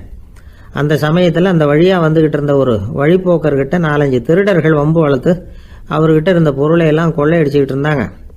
நான் உடனே ஒரு குச்சியை எடுத்துகிட்டு ஓடினேன். அந்த திருடர்களை அடித்து விரட்டினேன். பொருளை எல்லாம் மீட்டு அந்த வழிப்போக்கர்கிட்ட ஒப்படைச்சேன். அவரை பத்திரமா அழைச்சிட்டு போய் அவர் வீட்டில் விட்டுட்டு வந்தேன் அப்படின்னு நானும். இதையும் பெரியவர் கவனமாக கேட்டுக்கிட்டார். அடுத்தபடியாக 3வது இளைஞன் எழுந்திரிச்சான். ஐயா, போன மாதம் ஒரு நாள் நான் ஒரு மலைப்பாதை வழியாக போய்கிட்டு இருந்தேன். மலைப்பாதை விளிம்பில் ஒரு மதகு கட்டை, அது மேலே ஒரு ஆள் படுத்து தூங்கிட்டு இருந்தான். அந்த பக்கம் தவறி உருண்டு விழுந்திருந்தான்னா அதில் பாதாளம். அது மலையடி வாரத்தில் போய் தான் விழணும், அவ்வளவு பள்ளம். அது தெரியாமல் அவன் பாட்டுக்கு தூங்கிட்டு இருந்தான். நான் உடனே அவன்கிட்ட ஓடி போய் குனிஞ்சு அவன் முகத்தை பார்த்தேன். அப்போ தான் புரிஞ்சுது, அவன் ஏற்கனவே எனக்கு தெரியும். அவனை எனக்கு நிறைய கெடுதல் பண்ணியிருக்கிறான், இடைஞ்சல் கொடுத்தவன். இருந்தாலும் ஐயோ பாவம்னு நினச்சி அவனை எழுப்பி பாதுகாப்பாக வேற ஒரு இடத்துல படுக்க வச்சுட்டு வந்தேன் அப்படின்னு நானும். பெரியவர் இதையும் கேட்டுக்கிட்டார். அதுக்கப்புறம் அவங்க 3 பேரையும் பார்த்து நீங்கள் போகலாம், நாங்கள் யோசித்து முடிவு பண்ணி உங்களுக்கு சொல்லி அனுப்புகிறோம் அப்படின்னாராம். அந்த இளைஞர்கள் புறப்பட்டு போயிட்டாங்க. அதுக்கப்புறம் அந்த பெண்ணோட அப்பாவை பார்த்து சொன்னார், இந்த 3 பேருமே நல்ல பிள்ளைங்க தான், அதில் ஒன்றும் சந்தேகம் இல்லை. இருந்தாலும் இந்த 3 பேர் செஞ்ச செயல்களையும் ஒப்பிட்டு பார்க்க வேண்டியிருக்கு.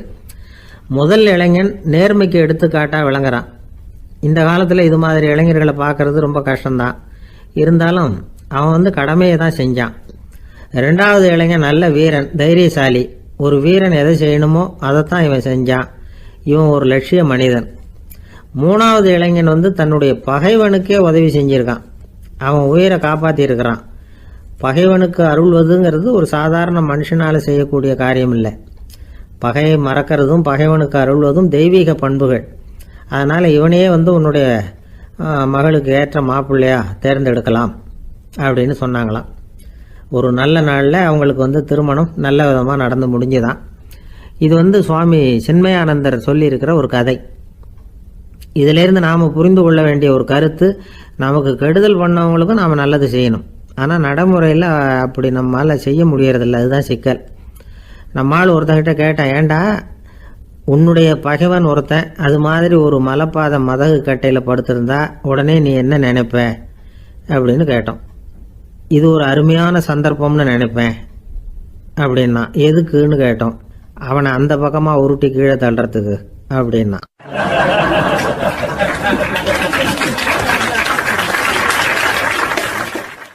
ஒரு அம்மா, அவங்களுக்கு 35 வயசு இருக்கும். குடும்பத்தில் எந்த கஷ்டமும் இல்லை. இருந்தாலும் காரணம் இல்லாமல் பிள்ளைங்க பேரில் கோவப்படுறது, எரிஞ்சு விடுறது அவங்க வழக்கம். பிள்ளைங்க அழும். உடனே அவங்க மனசும் சங்கடப்படும். இன்னொரு அம்மா, நல்ல வேலையில் இருக்கிறவங்க, வாரத்துக்கு ஒரு தடவையாவது தலைவலி வந்துடும். இவங்களுக்கெல்லாம் உடம்புல எந்த கோளாறும் இல்லை, மனசு மட்டும் சரியாக இருக்காது. தூக்க மாத்திரை கையில் வச்சுருப்பாங்க. 30-35 வயசுடைய பெண்களுக்கு சர்வசாதாரணமாக காணப்படுகிற மனக்கோளாறு இது. இதுக்கு பேர் மனவாட்டம், டிப்ரெஷன், மனமடிவு அப்படின்னு சொல்லலாம். இந்த நோய்க்கு அறிகுறி என்ன தெரியுமா? மனசில் வருத்தமான உணர்வு இருக்கும். அடிக்கடி அழலாம் போல தோணும். முன்னால எல்லாம் எந்தெந்த செயலில் ஆர்வம் இருந்ததோ அதெல்லாம் குறைஞ்சிரும், அல்லது சுத்தமாகவே ஆர்வம் இல்லாமல் போயிடும். சில பெண்கள் இளம் வயசில் பக்கத்தில் இருக்கிறவங்க கிட்ட கலகலப்பாக பேசுவாங்க, வீட்டை அலங்கரிக்கிறதுல ஆர்வம் இருக்கும். இப்போ அதுலையெல்லாம் ஆர்வம் இல்லாமல் போயிடும். எந்த வேலை செஞ்சாலும் சீக்கிரம் களைப்பு அடைஞ்சுடுறது மாதிரி ஆகிடும். நமக்கு யாருமே உதவியாக இல்லை, நம்ம எல்லாரும் கை விட்டுட்டாங்க போல இருக்குதே அப்படிங்கிற உணர்வுலாம் உண்டாகும். தன்னைத்தானே குறை சொல்லிக்குவாங்க. நாம் தப்பு பண்ணிவிட்டோம் போல இருக்குதே அப்படின்னு தோணும்.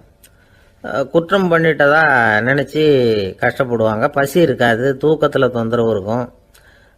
அடிக்கடி செத்து போடலாங்கிற உணர்வு வரும். தற்கொலை பண்ணிக்கலாங்கிற எண்ணம் உண்டாகும். சில பேர் தற்கொலை முயற்சியில் கூட ஈடுபடுவாங்க. சில பேருக்கு பலவிதமான உடல் வலிகள் இருக்கும், பலவீனம் இருக்கும், சீக்கிரமாக களைப்படைஞ்சு போடுவாங்க. இதெல்லாம் மனவாட்ட நோய்க்கான தன்மைகள். இந்த மனவாட்டம், அதாவது டிப்ரெஷனை வந்து 2 வகையாக பிரிக்கலாமா. ஒன்று தானாக உண்டாக்கிக்கிறது, இன்னொன்று எதிர் விளைவை உண்டு பண்ணுகிற அல்லது நரம்பு சம்பந்தப்பட்ட டிப்ரெஷன். தானாக உண்டாக்கிக்கிற மனவாட்ட நோய் இருக்கு பாருங்க, அதுக்கு ஏதாவது சூழ்நிலை காரணமாக இருக்கலாம் அல்லது இல்லாமலும் போகலாம். மூளையில் வந்து டொப்பாமைன் அல்லது செரட்டோனின் இதோட அளவு வந்து குறையும் பொழுது இந்த டிப்ரெஷன் உண்டாகுது. இதுக்கு ஓரளவு பிறவி காரணங்கள் கூட இருக்கலாம். குடும்பத்தில் வேற சிலருக்கும் வரலாம். பாதிக்கப்பட்ட பெண்ணை வந்து பார்க்கறதுக்கு பலவீனமாக தெரியும், கடுமையான குற்ற உணர்வு இருக்கும், தனியாக இருக்கிறதுக்கு ஆசைப்படுவாங்க, நடு ராத்திரியில் எழுந்திரிச்சு உட்காந்து கஷ்டப்பட்டுக்கிட்டு இருப்பாங்க, கொடூரமான முறையில் தற்கொலை பண்ணிக்க முயற்சி பண்ணுவாங்க, தீ வச்சுக்கிறது, அமிலத்தை குடிக்கிறது, தூக்கில் தொங்குறது. இப்படி தானாக வரவழைச்சிக்கிற மனவாட்ட நோய் வந்து மறையக்கூடிய நோய். ஒரு தடவை வந்தால் 3லேருந்து 6 மாதம் வரைக்கும் நீடிக்கும். இடைப்பட்ட காலங்களில் நோயாளி இயல்பாக இருப்பார். எதிர் விளைவை உண்டு பண்ணுகிற அல்லது நரம்பு சம்பந்தப்பட்ட மனவாட்ட நோய் எப்படின்னா, கணவன் மனைவி மாமியார் மருமகள் இப்படிப்பட்ட உறவு முறை பிரச்சனைகள், தோல்விகள், எரிச்சல்கள், ஆபீஸ் பிரச்சனை, இப்படிப்பட்ட சூழ்நிலையால் உண்டாகிறது. எல்லாத்துக்கும் மருந்து இருக்குது, மார்க்கம் இருக்குது, கவலைப்பட வேண்டியதில்லை, தைரியமாக இருக்கணும். உளவியல் மருத்துவம் இதுக்கு ரொம்ப உபயோகமாக இருக்கும். சில பெண்களை பாருங்கள், அவங்க எதுக்கும் அலட்டிக்கிறது இல்லை. ஒரு அம்மா அப்படி தான் தன்னுடைய கணவனை அழைச்சிக்கிட்டு ஒரு மனநோய் மருத்துவர்கிட்ட வந்தாங்க. டாக்டர், எங்கள் வீட்டுக்காரர் திடீர்னு ஒரு மாதிரி ஆயிட்டார், வித்தியாசமாக நடந்துகிறார். எப்படின்னா, இவர் தன்னையே ஒரு ஒட்டடை பூச்சியாக நினச்சிக்கிட்டு இருக்கிறார். அப்படி நினச்சிக்கிட்டு தன்னுடைய தலையாலேயே வீட்டில் உள்ள ஒட்டடையெல்லாம் தொடச்சிக்கிட்டு இருக்கிறார் அப்படின்னாங்க. எவ்வளவு நாளாக அப்படி இருக்குதுன்னு கேட்டார் டாக்டர். 1 வாரமாக அப்படி இருக்குது அப்படின்னாங்க அந்த அம்மா. அப்படின்னா முன்னாடியே ஏன் அழைச்சிட்டு வரல அப்படின்னு கேட்டார் டாக்டர். வீடு பூரா சுத்தமாகட்டுமேனு பார்த்துக்கிட்டு இருந்தேன் டாக்டர் அப்படின்னாங்களாம் அந்த அம்மா.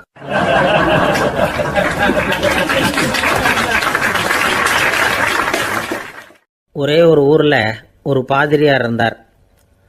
ரொம்ப நாள் சந்தோஷமாக வாழ்ந்தார். ஒரு நாள் அவர் மடத்து சமையல் அறையில் பாத்திரங்களை கழுவி துலக்கி சுத்தப்படுத்திக்கிட்டு இருந்தார். அந்த சமயத்தில் ஒரு தேவ தூதன் அவர் முன்னாடி வந்து நின்னான். இவர் நிமிர்ந்து பார்த்தார். ஆண்டவர் என்னை வந்து உங்ககிட்ட அனுப்பியிருக்கிறார், பரலோகத்தில் வாசம் செய்யறதுக்கு உங்களுக்கு நேரம் வந்துட்டுது அப்படின்னு அந்த ஆள். ஆண்டவருக்கு என்னோட ஞாபகம் வந்ததுக்கு நன்றி. ஆனாலும் இப்போ இங்கே நீயே பாரு, எவ்வளவு பாண்டங்கள் பாக்கி இருக்கு, இவ்வளவையும் நான் வந்து சுத்தப்படுத்த வேண்டியிருக்கு. நான் வந்து நன்றி கெட்டவனாக இருக்க விரும்பலை. இந்த பணியை முடிக்கிற வரைக்கும் என்னுடைய பரலோக வாழ்வை தள்ளி வைக்க முடியுமா? நீ என்ன நினைக்கிற அப்படின்னு கேட்டார். தேவதூதன் தனக்கே உரிய விவேகத்தோட அன்போட பாதிரியாரை பார்த்தான். சரி, என்ன செய்யலாம்ங்கிறத அப்புறம் சொல்கிறேன் அப்படின்னு சொல்லிவிட்டு புறப்பட்டு போயிட்டான். ஒரு நாள் அந்த பாதிரியார் தோட்டத்தில் உள்ள களைகளை எல்லாம் ஒரு களை கொத்தியால் கொத்தி களை எடுத்துக்கிட்டு இருக்கிறார். அந்த சமயத்தில் இந்த தேவதூதன் மறுபடியும் அவர் முன்னாடி வந்து நிற்கிறான். பாதிரியார் பார்த்தார். இதை பாரு, இந்த தோட்டம் பூராவும் எவ்வளவு களை மண்டி கிடக்கு, பரலோகம் கொஞ்ச காலம் எனக்காக பொறுத்திருக்கலாம்னு நீ நினைக்கிறியா அப்படின்னு கேட்டார். தேவதூதன் சிரிச்சுக்கிட்டே மறுபடியும் மறைஞ்சிட்டான். மறுபடியும் அவர் களை எடுக்கிறது, தானிய களஞ்சியத்துக்கு வர்ணம் பூசுறது, இப்படிப்பட்ட வேலைகளில் ஈடுபட்டிருக்கார். இன்னொரு நாள் ஒரு மருத்துவமனையில் நோயாளிகளை கவனிச்சுக்கிட்டு ரொம்ப தீவிரமாக இருக்கிறார் அந்த பாதிரியார். ஒரு நோயாளியோட தாகத்துக்கு தண்ணீர் கொடுத்துட்டு நிமிர்ந்து பார்க்குறப்போ தேவதூதன் மறுபடியும் அவர் முன்னாடி வந்து நிற்கிறான்.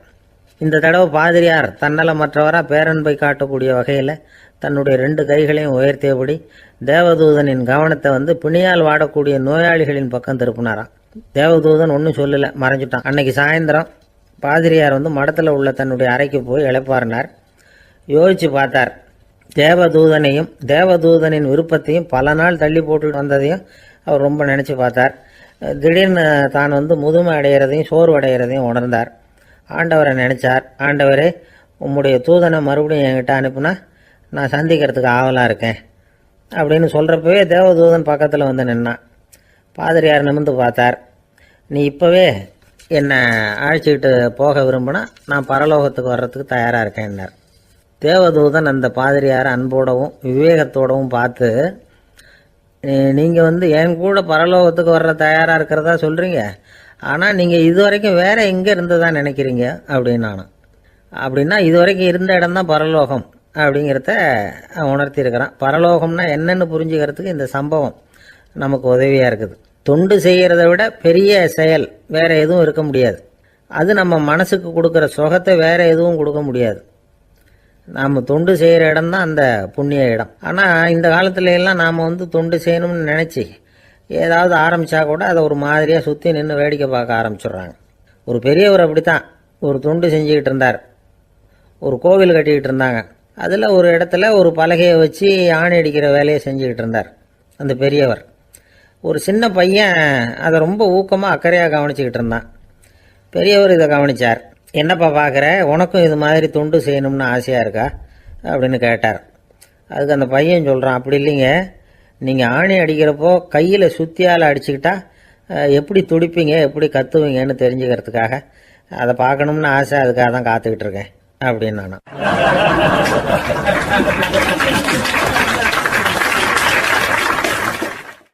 ஒரு ஊரில் ஒரு ஞானி இருக்கிறார்.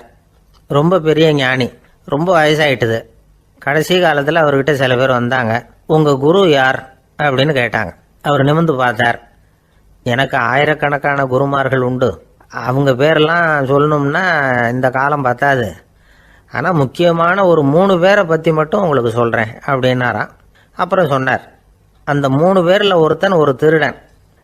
ஒரு சமயம் ஒரு பாலைவனம் வழியாக நான் போய்கிட்டு இருந்தேன். அப்போது வழி தவறி போய் ஒரு கிராமத்துக்கு போயிட்டேன். அது இருட்டு நேரம், நடு ராத்திரி, ஊரே உறங்கி போச்சு. அந்த நேரத்தில் ஒரு ஆள் மட்டும் ஒரு வீட்டு சுவத்தில் ஏதோ பண்ணி உள்ளே நுழையிறதுக்கு முயற்சி பண்ணிகிட்டு இருக்கிறான். அவங்கிட்ட போய் நான் இன்னைக்கு இங்கே எங்கே தங்க முடியும் அப்படின்னு கேட்டேன். அதுக்கு அவன், இந்த ராத்திரி வேளையில் அது ரொம்ப சிரமம், ஒரு திருடனோட உங்களால் தங்க முடியும்னா நீங்கள் என்னோட தங்கலாம் அப்படின்னா. நான் அவங்க கூட 1 மாதம் தங்கியிருந்தேன். ஒவ்வொரு நாள் ராத்திரியும் இப்போ நான் என்னுடைய வேலைக்கு போகிறேன், நீங்கள் ஓய்வு எடுத்துக்கோங்க அப்படின்னு சொல்லிவிட்டு போவான். அவன் திரும்பி வந்த உடனே உனக்கு ஏதாவது கிடைச்சிதான்னு நான் கேட்பேன். அதுக்கு அவன், இன்னைக்கு ராத்திரி ஒன்றும் இல்லை, நாளைக்கு மறுபடியும் முயற்சி பண்ணுவேன் அப்படின்பா.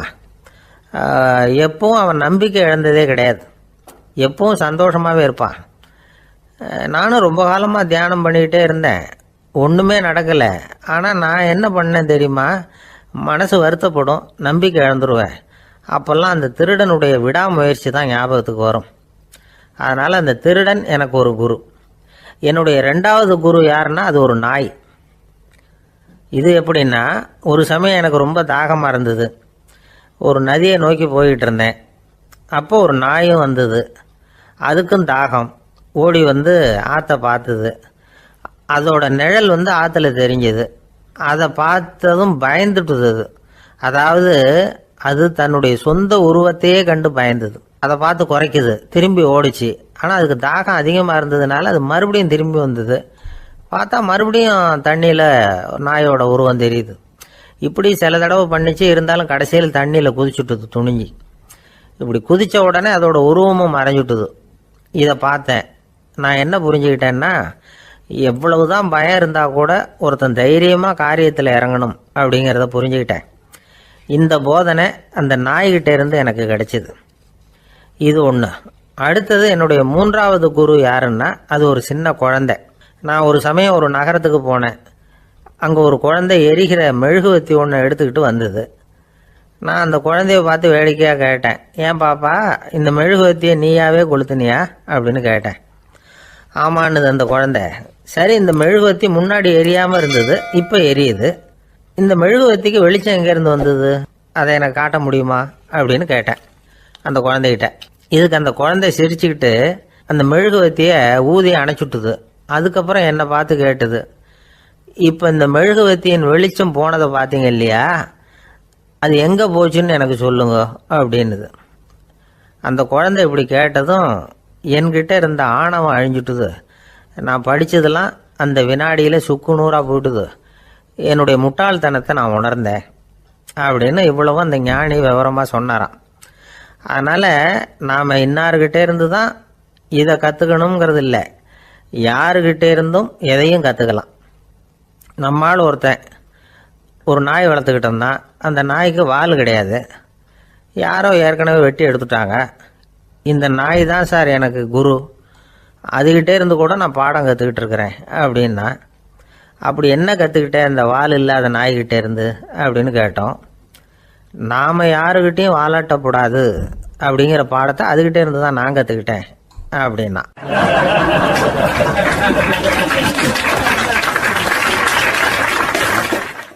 ஒருத்தர் சிகரெட்டும் கையுமா வந்தார். சார், இந்த புகைப்பிடிக்கிற பழக்கத்தை நிறுத்தி போடணும்னு தான் பார்க்குறேன், முடியலன்னார். புகைப்பிடிக்கிறத நிறுத்துறது ரொம்ப சுலபம் சார் அப்படின்னார் இன்னொருத்தர். எப்படி சொல்கிறீங்கன்னு கேட்டார் அவர். நான் கூட ஏற்கனவே 10 தடவை அந்த பழக்கத்தை நிறுத்தி இருக்கிறேன் சார் அப்படின்னார் இவர். இதுலேருந்து என்ன தெரியுது? புகைப்பழக்கத்தை திடீர்னு விட்டு விடுறதுங்கிறது ரொம்ப கஷ்டம்னு தெரியுது. இருந்தாலும் இது சம்பந்தமான ஆராய்ச்சி, அனுபவம், இது ரெண்டையும் அடிப்படையாக வச்சு சில வழிமுறைகளை சொல்கிறாங்க. அதாவது புகைப்பிடிக்கிறத நிறுத்துறதுக்கு 10 வழிகள் உண்டு அப்படின்னு சொல்கிறாங்க. அது என்னங்கிறது தெரிஞ்சுக்கிட்டா உபயோகப்படுதான்னு பார்க்கலாமே. முதல் கருத்து என்னன்னா, கொஞ்ச நாளைக்கு புகைப்பிடிக்கிற நண்பர்களை விட்டு விலகி இருக்கணும்.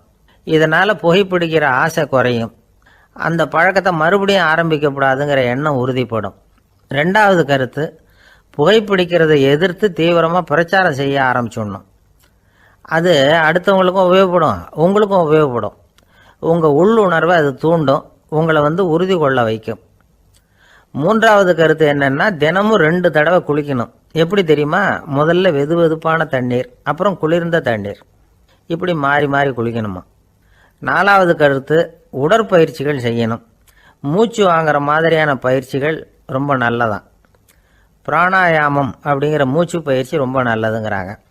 அப்புறம் ஐந்தாவது கருத்து, சாப்பாடு மிதமாக இருக்கணும், சீராக இருக்கணும். பச்சை காய்கறிகள், பழங்கள் சாப்பாட்டில் சேர்த்துக்கலாம். அடிக்கடி கொஞ்சம் கொஞ்சமாக சாப்பிட்டு ரத்தத்தில் சர்க்கரையின் அளவை பராமரிக்கணும். இது நரம்புகளை அமைதிப்படுத்தும். ஆறாவது கருத்து என்னன்னா, ரொம்ப நேரம் பசியோடு இருக்கக்கூடாது. புகைப்பிடிக்கிறத நிறுத்த முயற்சி செய்யும் பொழுது எடை குறைப்பு நடவடிக்கைகளை மேற்கொள்ளக்கூடாது. ஏழாவது கருத்து, காப்பி, தேநீர், மதுபானம், அப்புறம் போதைப் பொருள்கள் கலந்த உணவுகள் இதெல்லாம் வேணாம். புகைப்பிடிக்கிறத அதெல்லாம் ஊக்கப்படுத்தும். கடுகு, மிளகு, அப்புறம் காரமான பொருள்களை தவிர்க்கணும். உப்பு அளவை குறைக்கணும். தினமும் 10 குவளை தண்ணீராவது குடிக்கணும். வெறும் தண்ணி புகைப்பிடிக்கிற ஆவலை தணிக்குதான். எட்டாவது கருத்து, கையில் சிகரெட்டு, புகையில ஏதாவது இருந்தால் உடனே தூக்கி எறிஞ்சிருங்க. அது கையில் இருக்கிற வரைக்கும் புகைப்பிடிக்கிற ஆசை வந்துக்கிட்டே இருக்கும். 9வது கருத்து என்னன்னா, இறை நம்பிக்கை உள்ளவங்க புகைப்பிடிக்கிற எண்ணம் வர்றப்போவெல்லாம் பிரார்த்தனை செய்ய ஆரம்பிச்சுடலாம். 10வது கருத்து, உங்களுக்கு ரொம்பவும் வேண்டியவங்க யாரோ அவங்கக்கிட்ட எல்லாம் நீங்கள் புகைப்பிடிக்கிறத நிறுத்தி விட்டதா சொல்லிவிடுங்க. இந்த 10 வழிகளையும் கடைபிடிக்க ஆரம்பிச்சுட்டா புகைப்பிடிக்கும் பழக்கத்தை நிறுத்தி விடலாம் அப்படின்னு சொல்கிறாங்க அனுபவப்பட்டவங்க. முயற்சி பண்ணி பார்க்கலாம். ஒரு முக்கியமான இடத்துல நின்றுக்கிட்டு இருந்தார் ஒருத்தர். அங்கே இன்னொருத்தர், ஏன் சார் இந்த இடத்துல சிகரெட் பிடிக்கலாமா அப்படின்னு அனுமதி கேட்டார். இந்த இடத்துல சிகரெட் பிடிக்கக்கூடாதுங்க அப்படின்னாரு இவர். நீங்கள் இப்படி சொல்கிறீங்க, ஆனால் இந்த இடத்துல கீழே நிறைய சிகரெட் துண்டுகள் கிடக்குதே, அவங்கெல்லாம் யார்? அவங்கெல்லாம் உங்கள் மாதிரி என்கிட்ட அனுமதி கேட்காதவங்க அப்படின்னாராம் இவர்.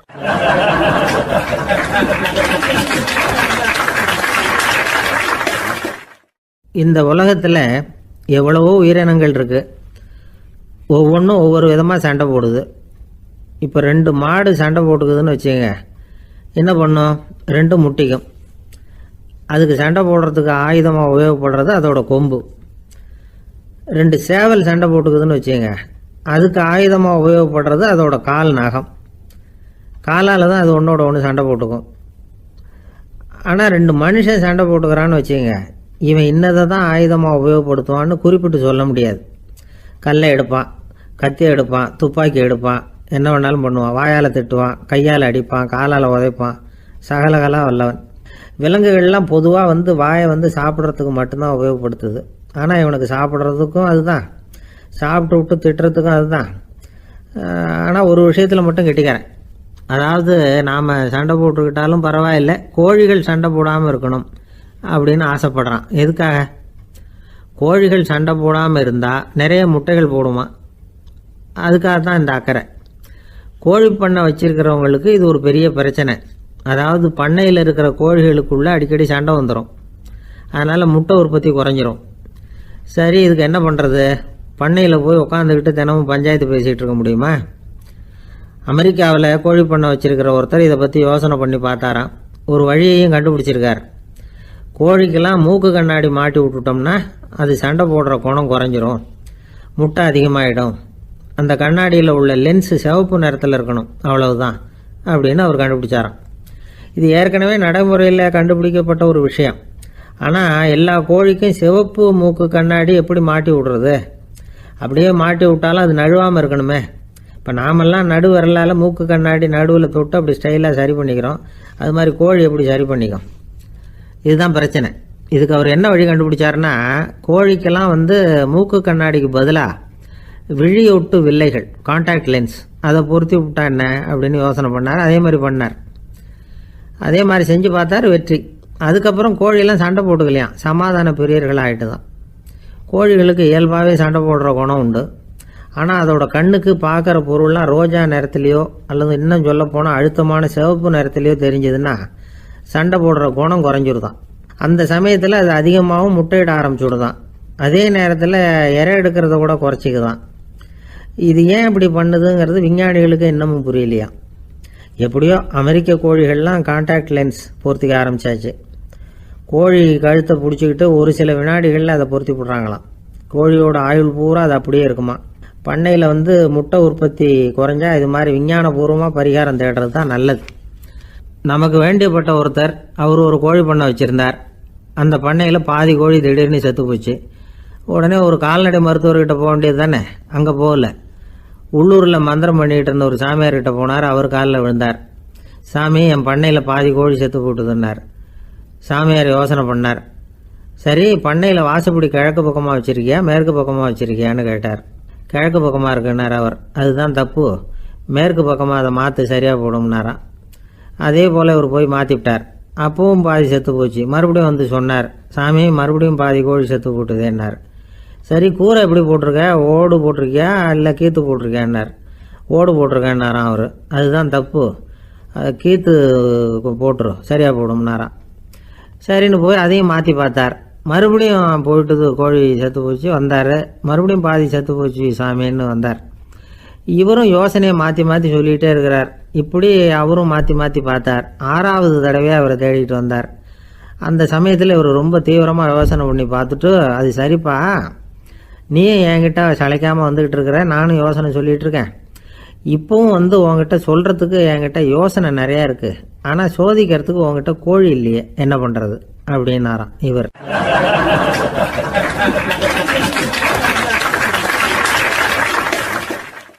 ஒரு சீன தேசத்து அரசர் இருந்தார். அவருக்கு வயசாயிட்டுது. அவருக்கு அடுத்தபடியாக அவருடைய புள்ள பட்டத்துக்கு வரணும், ஆட்சி பொறுப்பை ஏற்றுக்கணும். ஒரு நல்ல தலைவனுக்கு இருக்க வேண்டிய பண்புகள்லாம் தன்னுடைய மகனுக்கு இருக்கணும்னு விரும்பினார் அந்த அரசர். அதனால் இளவரசனை பக்கத்தில் இருந்த ஒரு குரு கிட்ட அனுப்புனார். இளவரசன் அவர்கிட்ட போய் சேர்ந்தான். அந்த குரு என்ன பண்ணார் தெரியுமா? இவனை பார்த்து சொன்னார், இதை பாருப்பா, நீ என்ன பண்ணுற, இப்போவே பக்கத்தில் இருக்கிற காட்டுக்கு போ, நடு காட்டில் போய் ஒரு இடத்துல உட்காந்துக்கோ. அங்கே என்னென்ன சத்தம்லாம் உன் காதில் விழுதுன்னு கவனித்து கேளு. உன் காதில் விழுந்த ஓசைகள் என்னென்னங்கிறத என்கிட்ட சொல்லு, அதுதான் எனக்கு தெரியணும், உனக்கு வேலையும் அதுதான் அப்படின்னு சொல்லி அனுப்பி வச்சுட்டார். இளவரசன் காட்டுக்கு போனான். குரு சொன்னபடியே ஒரு இடத்துல உட்காந்து கவனித்து கேட்டான். அதுக்கப்புறம் குருக்கிட்ட திரும்பி வந்தான். என்னென்ன சத்தம்லாம் கேட்ட அப்படின்னு கேட்டார் குரு. குருவே, காட்டில் நான் பறவைகள் சத்தம்லாம் கேட்டேன், மிருகங்களின் ஓசையையும் கேட்டேன், இதை தவிர இடி மின்னல் மழை இதுகளோட சத்தத்தையும் கேட்டேன் அப்படின்னா. குரு யோசனை பண்ணார், நீ இன்னமும் சரியாக கேட்கல, அதனால் மறுபடியும் காட்டுக்கு போ, கொஞ்ச நாள் தங்கியிருந்து கேட்டுட்டு வா அப்படின்னார். இளவரசனுக்கு ஒன்றும் புரியல. இருந்தாலும் குருவின் கட்டளையாச்சே, மறுக்க முடியுமா? உடனே அவன் மறுபடியும் காட்டுக்கு போனான். ஒரு இடத்துல உட்காந்தான். கொஞ்ச நேரம் உன்னிப்பாக கவனித்து கேட்டான். சில நாள் கழித்து குருக்கிட்ட திரும்பி வந்தான். குருவே, இந்த தடவை சில துல்லியமான சத்தங்களை எல்லாம் கேட்டான். தேனி பறக்கிற சத்தம், நீரோடையின் மெல்லிய ஓசை, இதெல்லாம் கேட்டேன்னா. குரு சிரித்தார். நீ மறுபடியும் காட்டுக்கு போ, இன்னும் சில நாள் அங்கே இரு, முழுமையாக கவனமாக கேட்டுக்கிட்டு வா அப்படின்னு சொல்லி அனுப்பி வச்சுட்டார். இளவரசனுக்கு குழப்பம் அதிகமாயிட்டுது. ஒன்றுமே புரியல. மறுபடியும் காட்டுக்கு போனான். மௌனமாக ஒரு இடத்துல உட்காந்துட்டான். அப்படியே தியானத்தில் ஆழ்ந்துட்டான். சில நாளில் அவனுக்கு இதுவரை கேட்காத ஓசைகள்லாம் கேட்க ஆரம்பிச்சிட்டுது. இதைத்தான் நான் கேட்கணும்னு என்னுடைய குரு எதிர்பார்த்துருக்கிறாருங்கிறத புரிஞ்சுக்கிட்டான். உடனே குரு கிட்ட ஓடனான். குருவே, இந்த தடவை காதுகளுக்கு கேட்க முடியாத சில ஓசைகளை கூட என்னால் உணர முடிஞ்சுது. பூ மலருகிற ஓசை, சூரியனால் பூமி சூடாகிறப்போ எழுகிற ஓசை, காலை பனித்துளி இந்த புல்லுலாம் குடிக்கிற ஓசை, இது எல்லாம் என்னால் நல்லா கேட்க முடிஞ்சுது அப்படின்னா. குருவுக்கு இப்போ தான் திருப்தி ஏற்பட்டு தான் இளவரசனை பார்த்து சொன்னார், இதை பாருப்பா, இப்போ தான் நாட்டை ஆளுகிற தகுதி உனக்கு வந்திருக்குது அப்படின்னு சொல்லி அதுக்கு விளக்கமும் கொடுத்தாராம். எந்த அரசன் தன்னுடைய மக்களின் இதயம் பேசுகிற மௌன மொழியை, மௌன வார்த்தைகளை கேட்குறானோ அவன்தான் ஆள தகுதி உள்ளவன். எந்த அரசன் தன்னுடைய மக்களின் உணர்ச்சிகளை உண்மையாக உணர்றானோ அவன்தான் முதன்மையான அரசன். போலி வார்த்தைகளை மட்டும் கேட்டுட்டு பல மௌன ராகங்களை காதில் வாங்கிக்காதவன் அரசனே இல்லை. எந்த நாட்டில் எப்போ ஒரு அரசன் தன்னுடைய மக்களின் உணர்ச்சிகளை கேட்க மறுக்கிறானோ அன்னையிலேருந்தே அந்த நாடு அழிய தொடங்குது அப்படின்னு அர்த்தம். இதுதான் அந்த குரு இளவரசனுக்கு போதிச்சது. வாயால் பேசுகிறத மட்டும் கேட்டு ஏமாறக்கூடாது, உணர்ச்சிகளையும் கேட்கறதுல தான் மனப்பக்குவம் உண்டாகும்.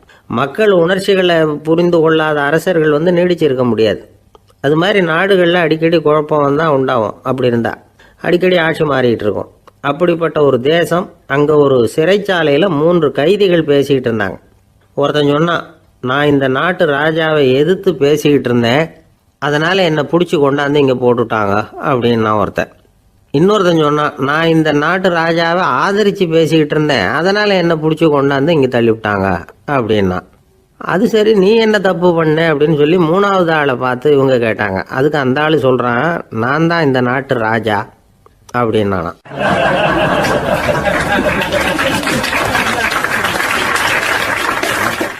ஒரு ஊரில் ஒரு பெரிய ஞானி இருந்தார். அவர் படுக்கையில் இருந்தார். இன்னும் கொஞ்ச நேரம்தான் அவர் இந்த உலகத்தில் இருக்க போகிறார். அவரை சுற்றி ஏகப்பட்ட கூட்டம். ஏற்கனவே அவருடைய உபதேசங்களை கேட்டவங்க பல பேர் அவரை சுற்றி நிற்கிறாங்க. அந்த ஞானி மெதுவாக கண்ணை திறந்து பார்க்குறார். எல்லாரும் அவருடைய கடைசி வார்த்தையை கேட்கறதுக்காக அவளோட காத்துக்கிட்டு இருக்கிறாங்க. அந்த ஞானி மெதுவாக பேச ஆரம்பித்தார். நான் என்னுடைய வாழ்நாள் பூராவும் உங்களுக்கு நிறைய போதனைகள் சொல்லிக்கிட்டு இருக்கிறேன். பேரானந்தம், மகிழ்ச்சி, தியானத்தன்மை, இதை பற்றியெல்லாம் சொல்லியிருக்கிறேன். இப்போ நான் வேற ஒரு கரைக்கு போய்கிட்டு இருக்கிறேன். நான் இனிமேல் இந்த கரையில் இருக்க மாட்டேன். நீங்கள் நான் சொன்னதையெல்லாம் கேட்டீங்க, ஆனால் எதையும் நீங்கள் நடைமுறைப்படுத்தி பார்க்கல. எல்லாம் கேட்டதோடு சரி, அதோடு விட்டுவிட்டீங்க. அப்புறம் அதை தள்ளி போட்டுக்கிட்டே வந்துட்டீங்க. மேலும் அதை தள்ளி போடுறதுல எந்த பிரயோஜனமும் கிடையாது. இப்போ நான் போய்கிட்டு இருக்கிறேன், உங்களில் யாராவது என்னோட வர்றதுக்கு தயாரா அப்படின்னு கேட்டார். அவ்வளவுதான், யாரும் வாயை திறக்கல. ஒரே மௌனம், சத்தமே இல்லை. ஒருத்தர் பார்த்துக்கிட்டே நிற்கிறாங்க. அந்த கூட்டத்தில் ஒரு ஆள் அந்த ஞானி கூடவே 40 வருஷத்துக்கு மேலே இருந்திருக்கிறான். அவனும் வாயை திறக்காம இன்னொருத்தன் முகத்தை பார்த்துக்கிட்டே நிற்கிறான். இந்த சமயத்தில் பின்னாடி நின்றுட்டு இருந்த ஒருத்தன் கையை தூக்கினான். ஞானி அவனை பார்த்தார்.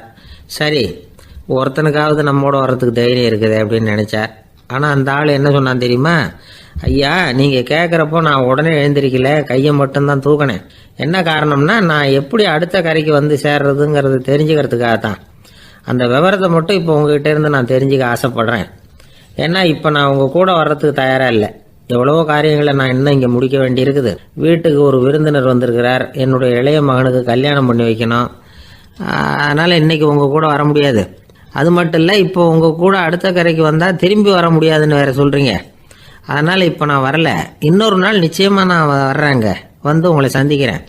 அதனால் இப்போ நீங்கள் இன்னொரு தடவை எங்களுக்கு விளக்கமாக சொல்லணும். ஏற்கனவே பல தடவை சொல்லியிருக்கிறீங்க. தயவு பண்ணி இப்போ ஒரு தடவை சொன்னீங்கன்னா சௌகரியமாக இருக்கும். அந்த அடுத்த கரையை அடையிறது எப்படி, இப்போ ஒரு தடவை அதை விளக்கமாக சொல்லிட்டீங்கன்னா நல்லா ஞாபகப்படுத்திக்குவேன். அது சரியான சமயம் வர்றப்போ இது எனக்கு உதவியாக இருக்கும் அப்படின்னு நானா. ஆனால் உண்மை என்ன தெரியுமா? அந்த சரியான சமயம் வரவே இல்லை அப்படிங்கிறது தான் உண்மை.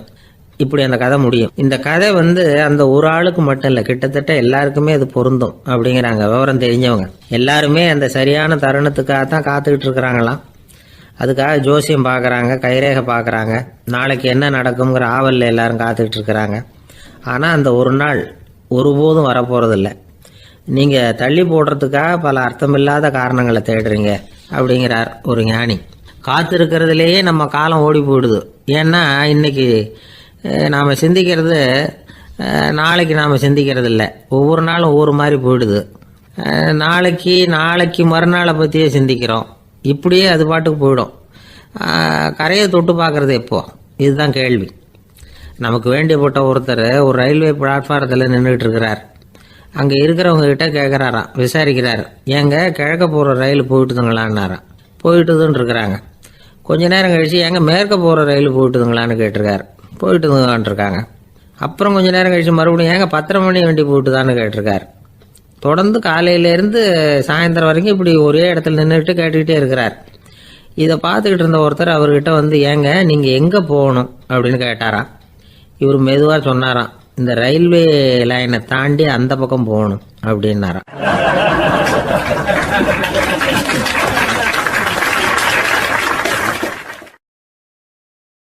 திருநெல்வேலி மாவட்டத்தில் கோவில்பட்டிக்கு பக்கத்தில் உள்ள ஊர் கடம்பூர். காமராசர் முதலமைச்சராக இருந்த காலம். கடம்பூரில் ஒரு பள்ளி சீரமைப்பு மாநாடு நடக்குது. அந்த பக்கத்தில் உள்ள பள்ளிக்கூடம்லாம் அதில் கலந்துக்குது. கண்காட்சி வேற, ஊர் பூரா விழா கோலம். மறுநாள் மாநாடு நடக்க போகுது. ஆனால் முதல் நாளே மழை பிடிச்சிக்கிட்டுது. மறுநாளும் அது விடாமல் பேஞ்சிக்கிட்டு இருக்குது. காமராசர் காலையிலேருந்து பல்வேறு நிகழ்ச்சிகளில் கலந்துக்கிட்டு சாயந்தரமாக கடம்பூருக்கு வந்து சேர வேண்டியவர். மழை பேஞ்சிக்கிட்டு இருக்கிறதுனால நிகழ்ச்சி ரத்தாயிடுமோ என்னமோ அப்படின்னு எல்லாரும் சந்தேகப்பட்டுக்கிட்டு இருக்கிறாங்க. அவர் கோவில்பட்டி பயணிகள் விடுதியில் இருக்கிறார். கடம்பூர்லேருந்து சில பேர் போய் அவரை சந்திக்கிறாங்க. மழை பெஞ்சிக்கிட்டு இருக்குதே, என்ன செய்யலாம் அப்படின்னு கேட்குறாங்க. மழை பெஞ்சால் நல்லது தானே, அதுக்காக மாநாட்டை எதுக்காக ரத்து செய்யணும்? ஆசிரியர்கள் எவ்வளவு கஷ்டப்பட்டு ஏற்பாடு பண்ண மாநாடு, கட்டாயம் வந்துடுறேன் அப்படின்னாராம் காமராசர். உடனே புறப்பட்டார். மழையை பொருட்படுத்தாத மக்கள் கூட்டம். அது கலையாமல் காத்துக்கிட்டு இருக்கிறாங்க அவ்வளோ பேரும். தலைவர் வந்துட்டார்னு தெரிஞ்சது ஜனங்களுக்கு ஏகப்பட்ட உற்சாகம். ஜனங்கள் அவ்வளவு உற்சாகமாக வரவேற்றாங்க. மாநாடு ஆரம்பமாச்சு.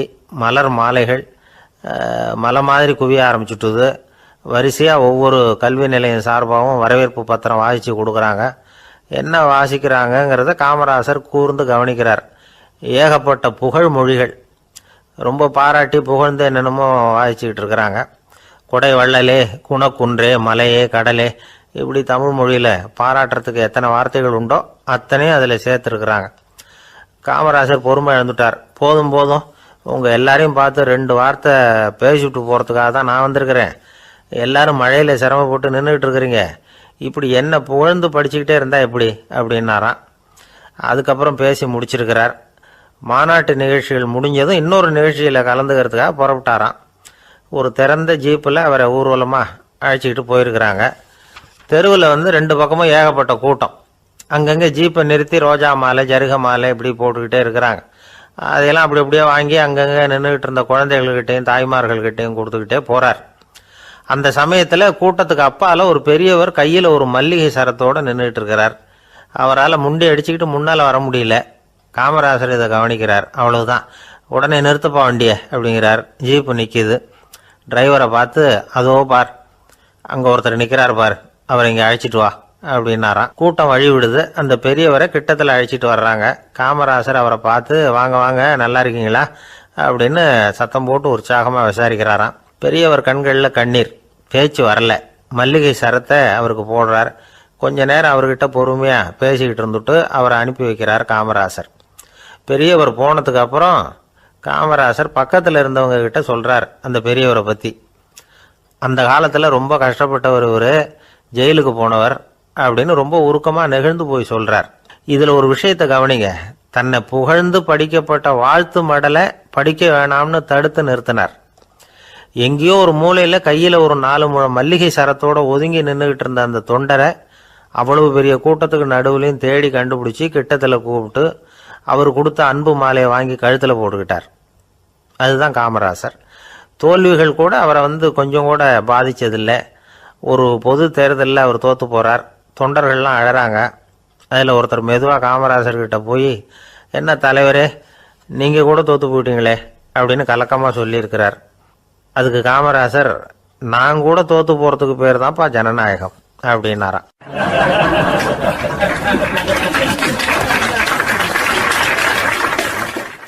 ஆஃபீஸில் வேலை பார்க்குற ஒருத்தர் வந்தார். பேசாமல் ஒரு 10 நாள் லீவ் போட்டுடலாமா பார்க்குறேன் அப்படின்னார்.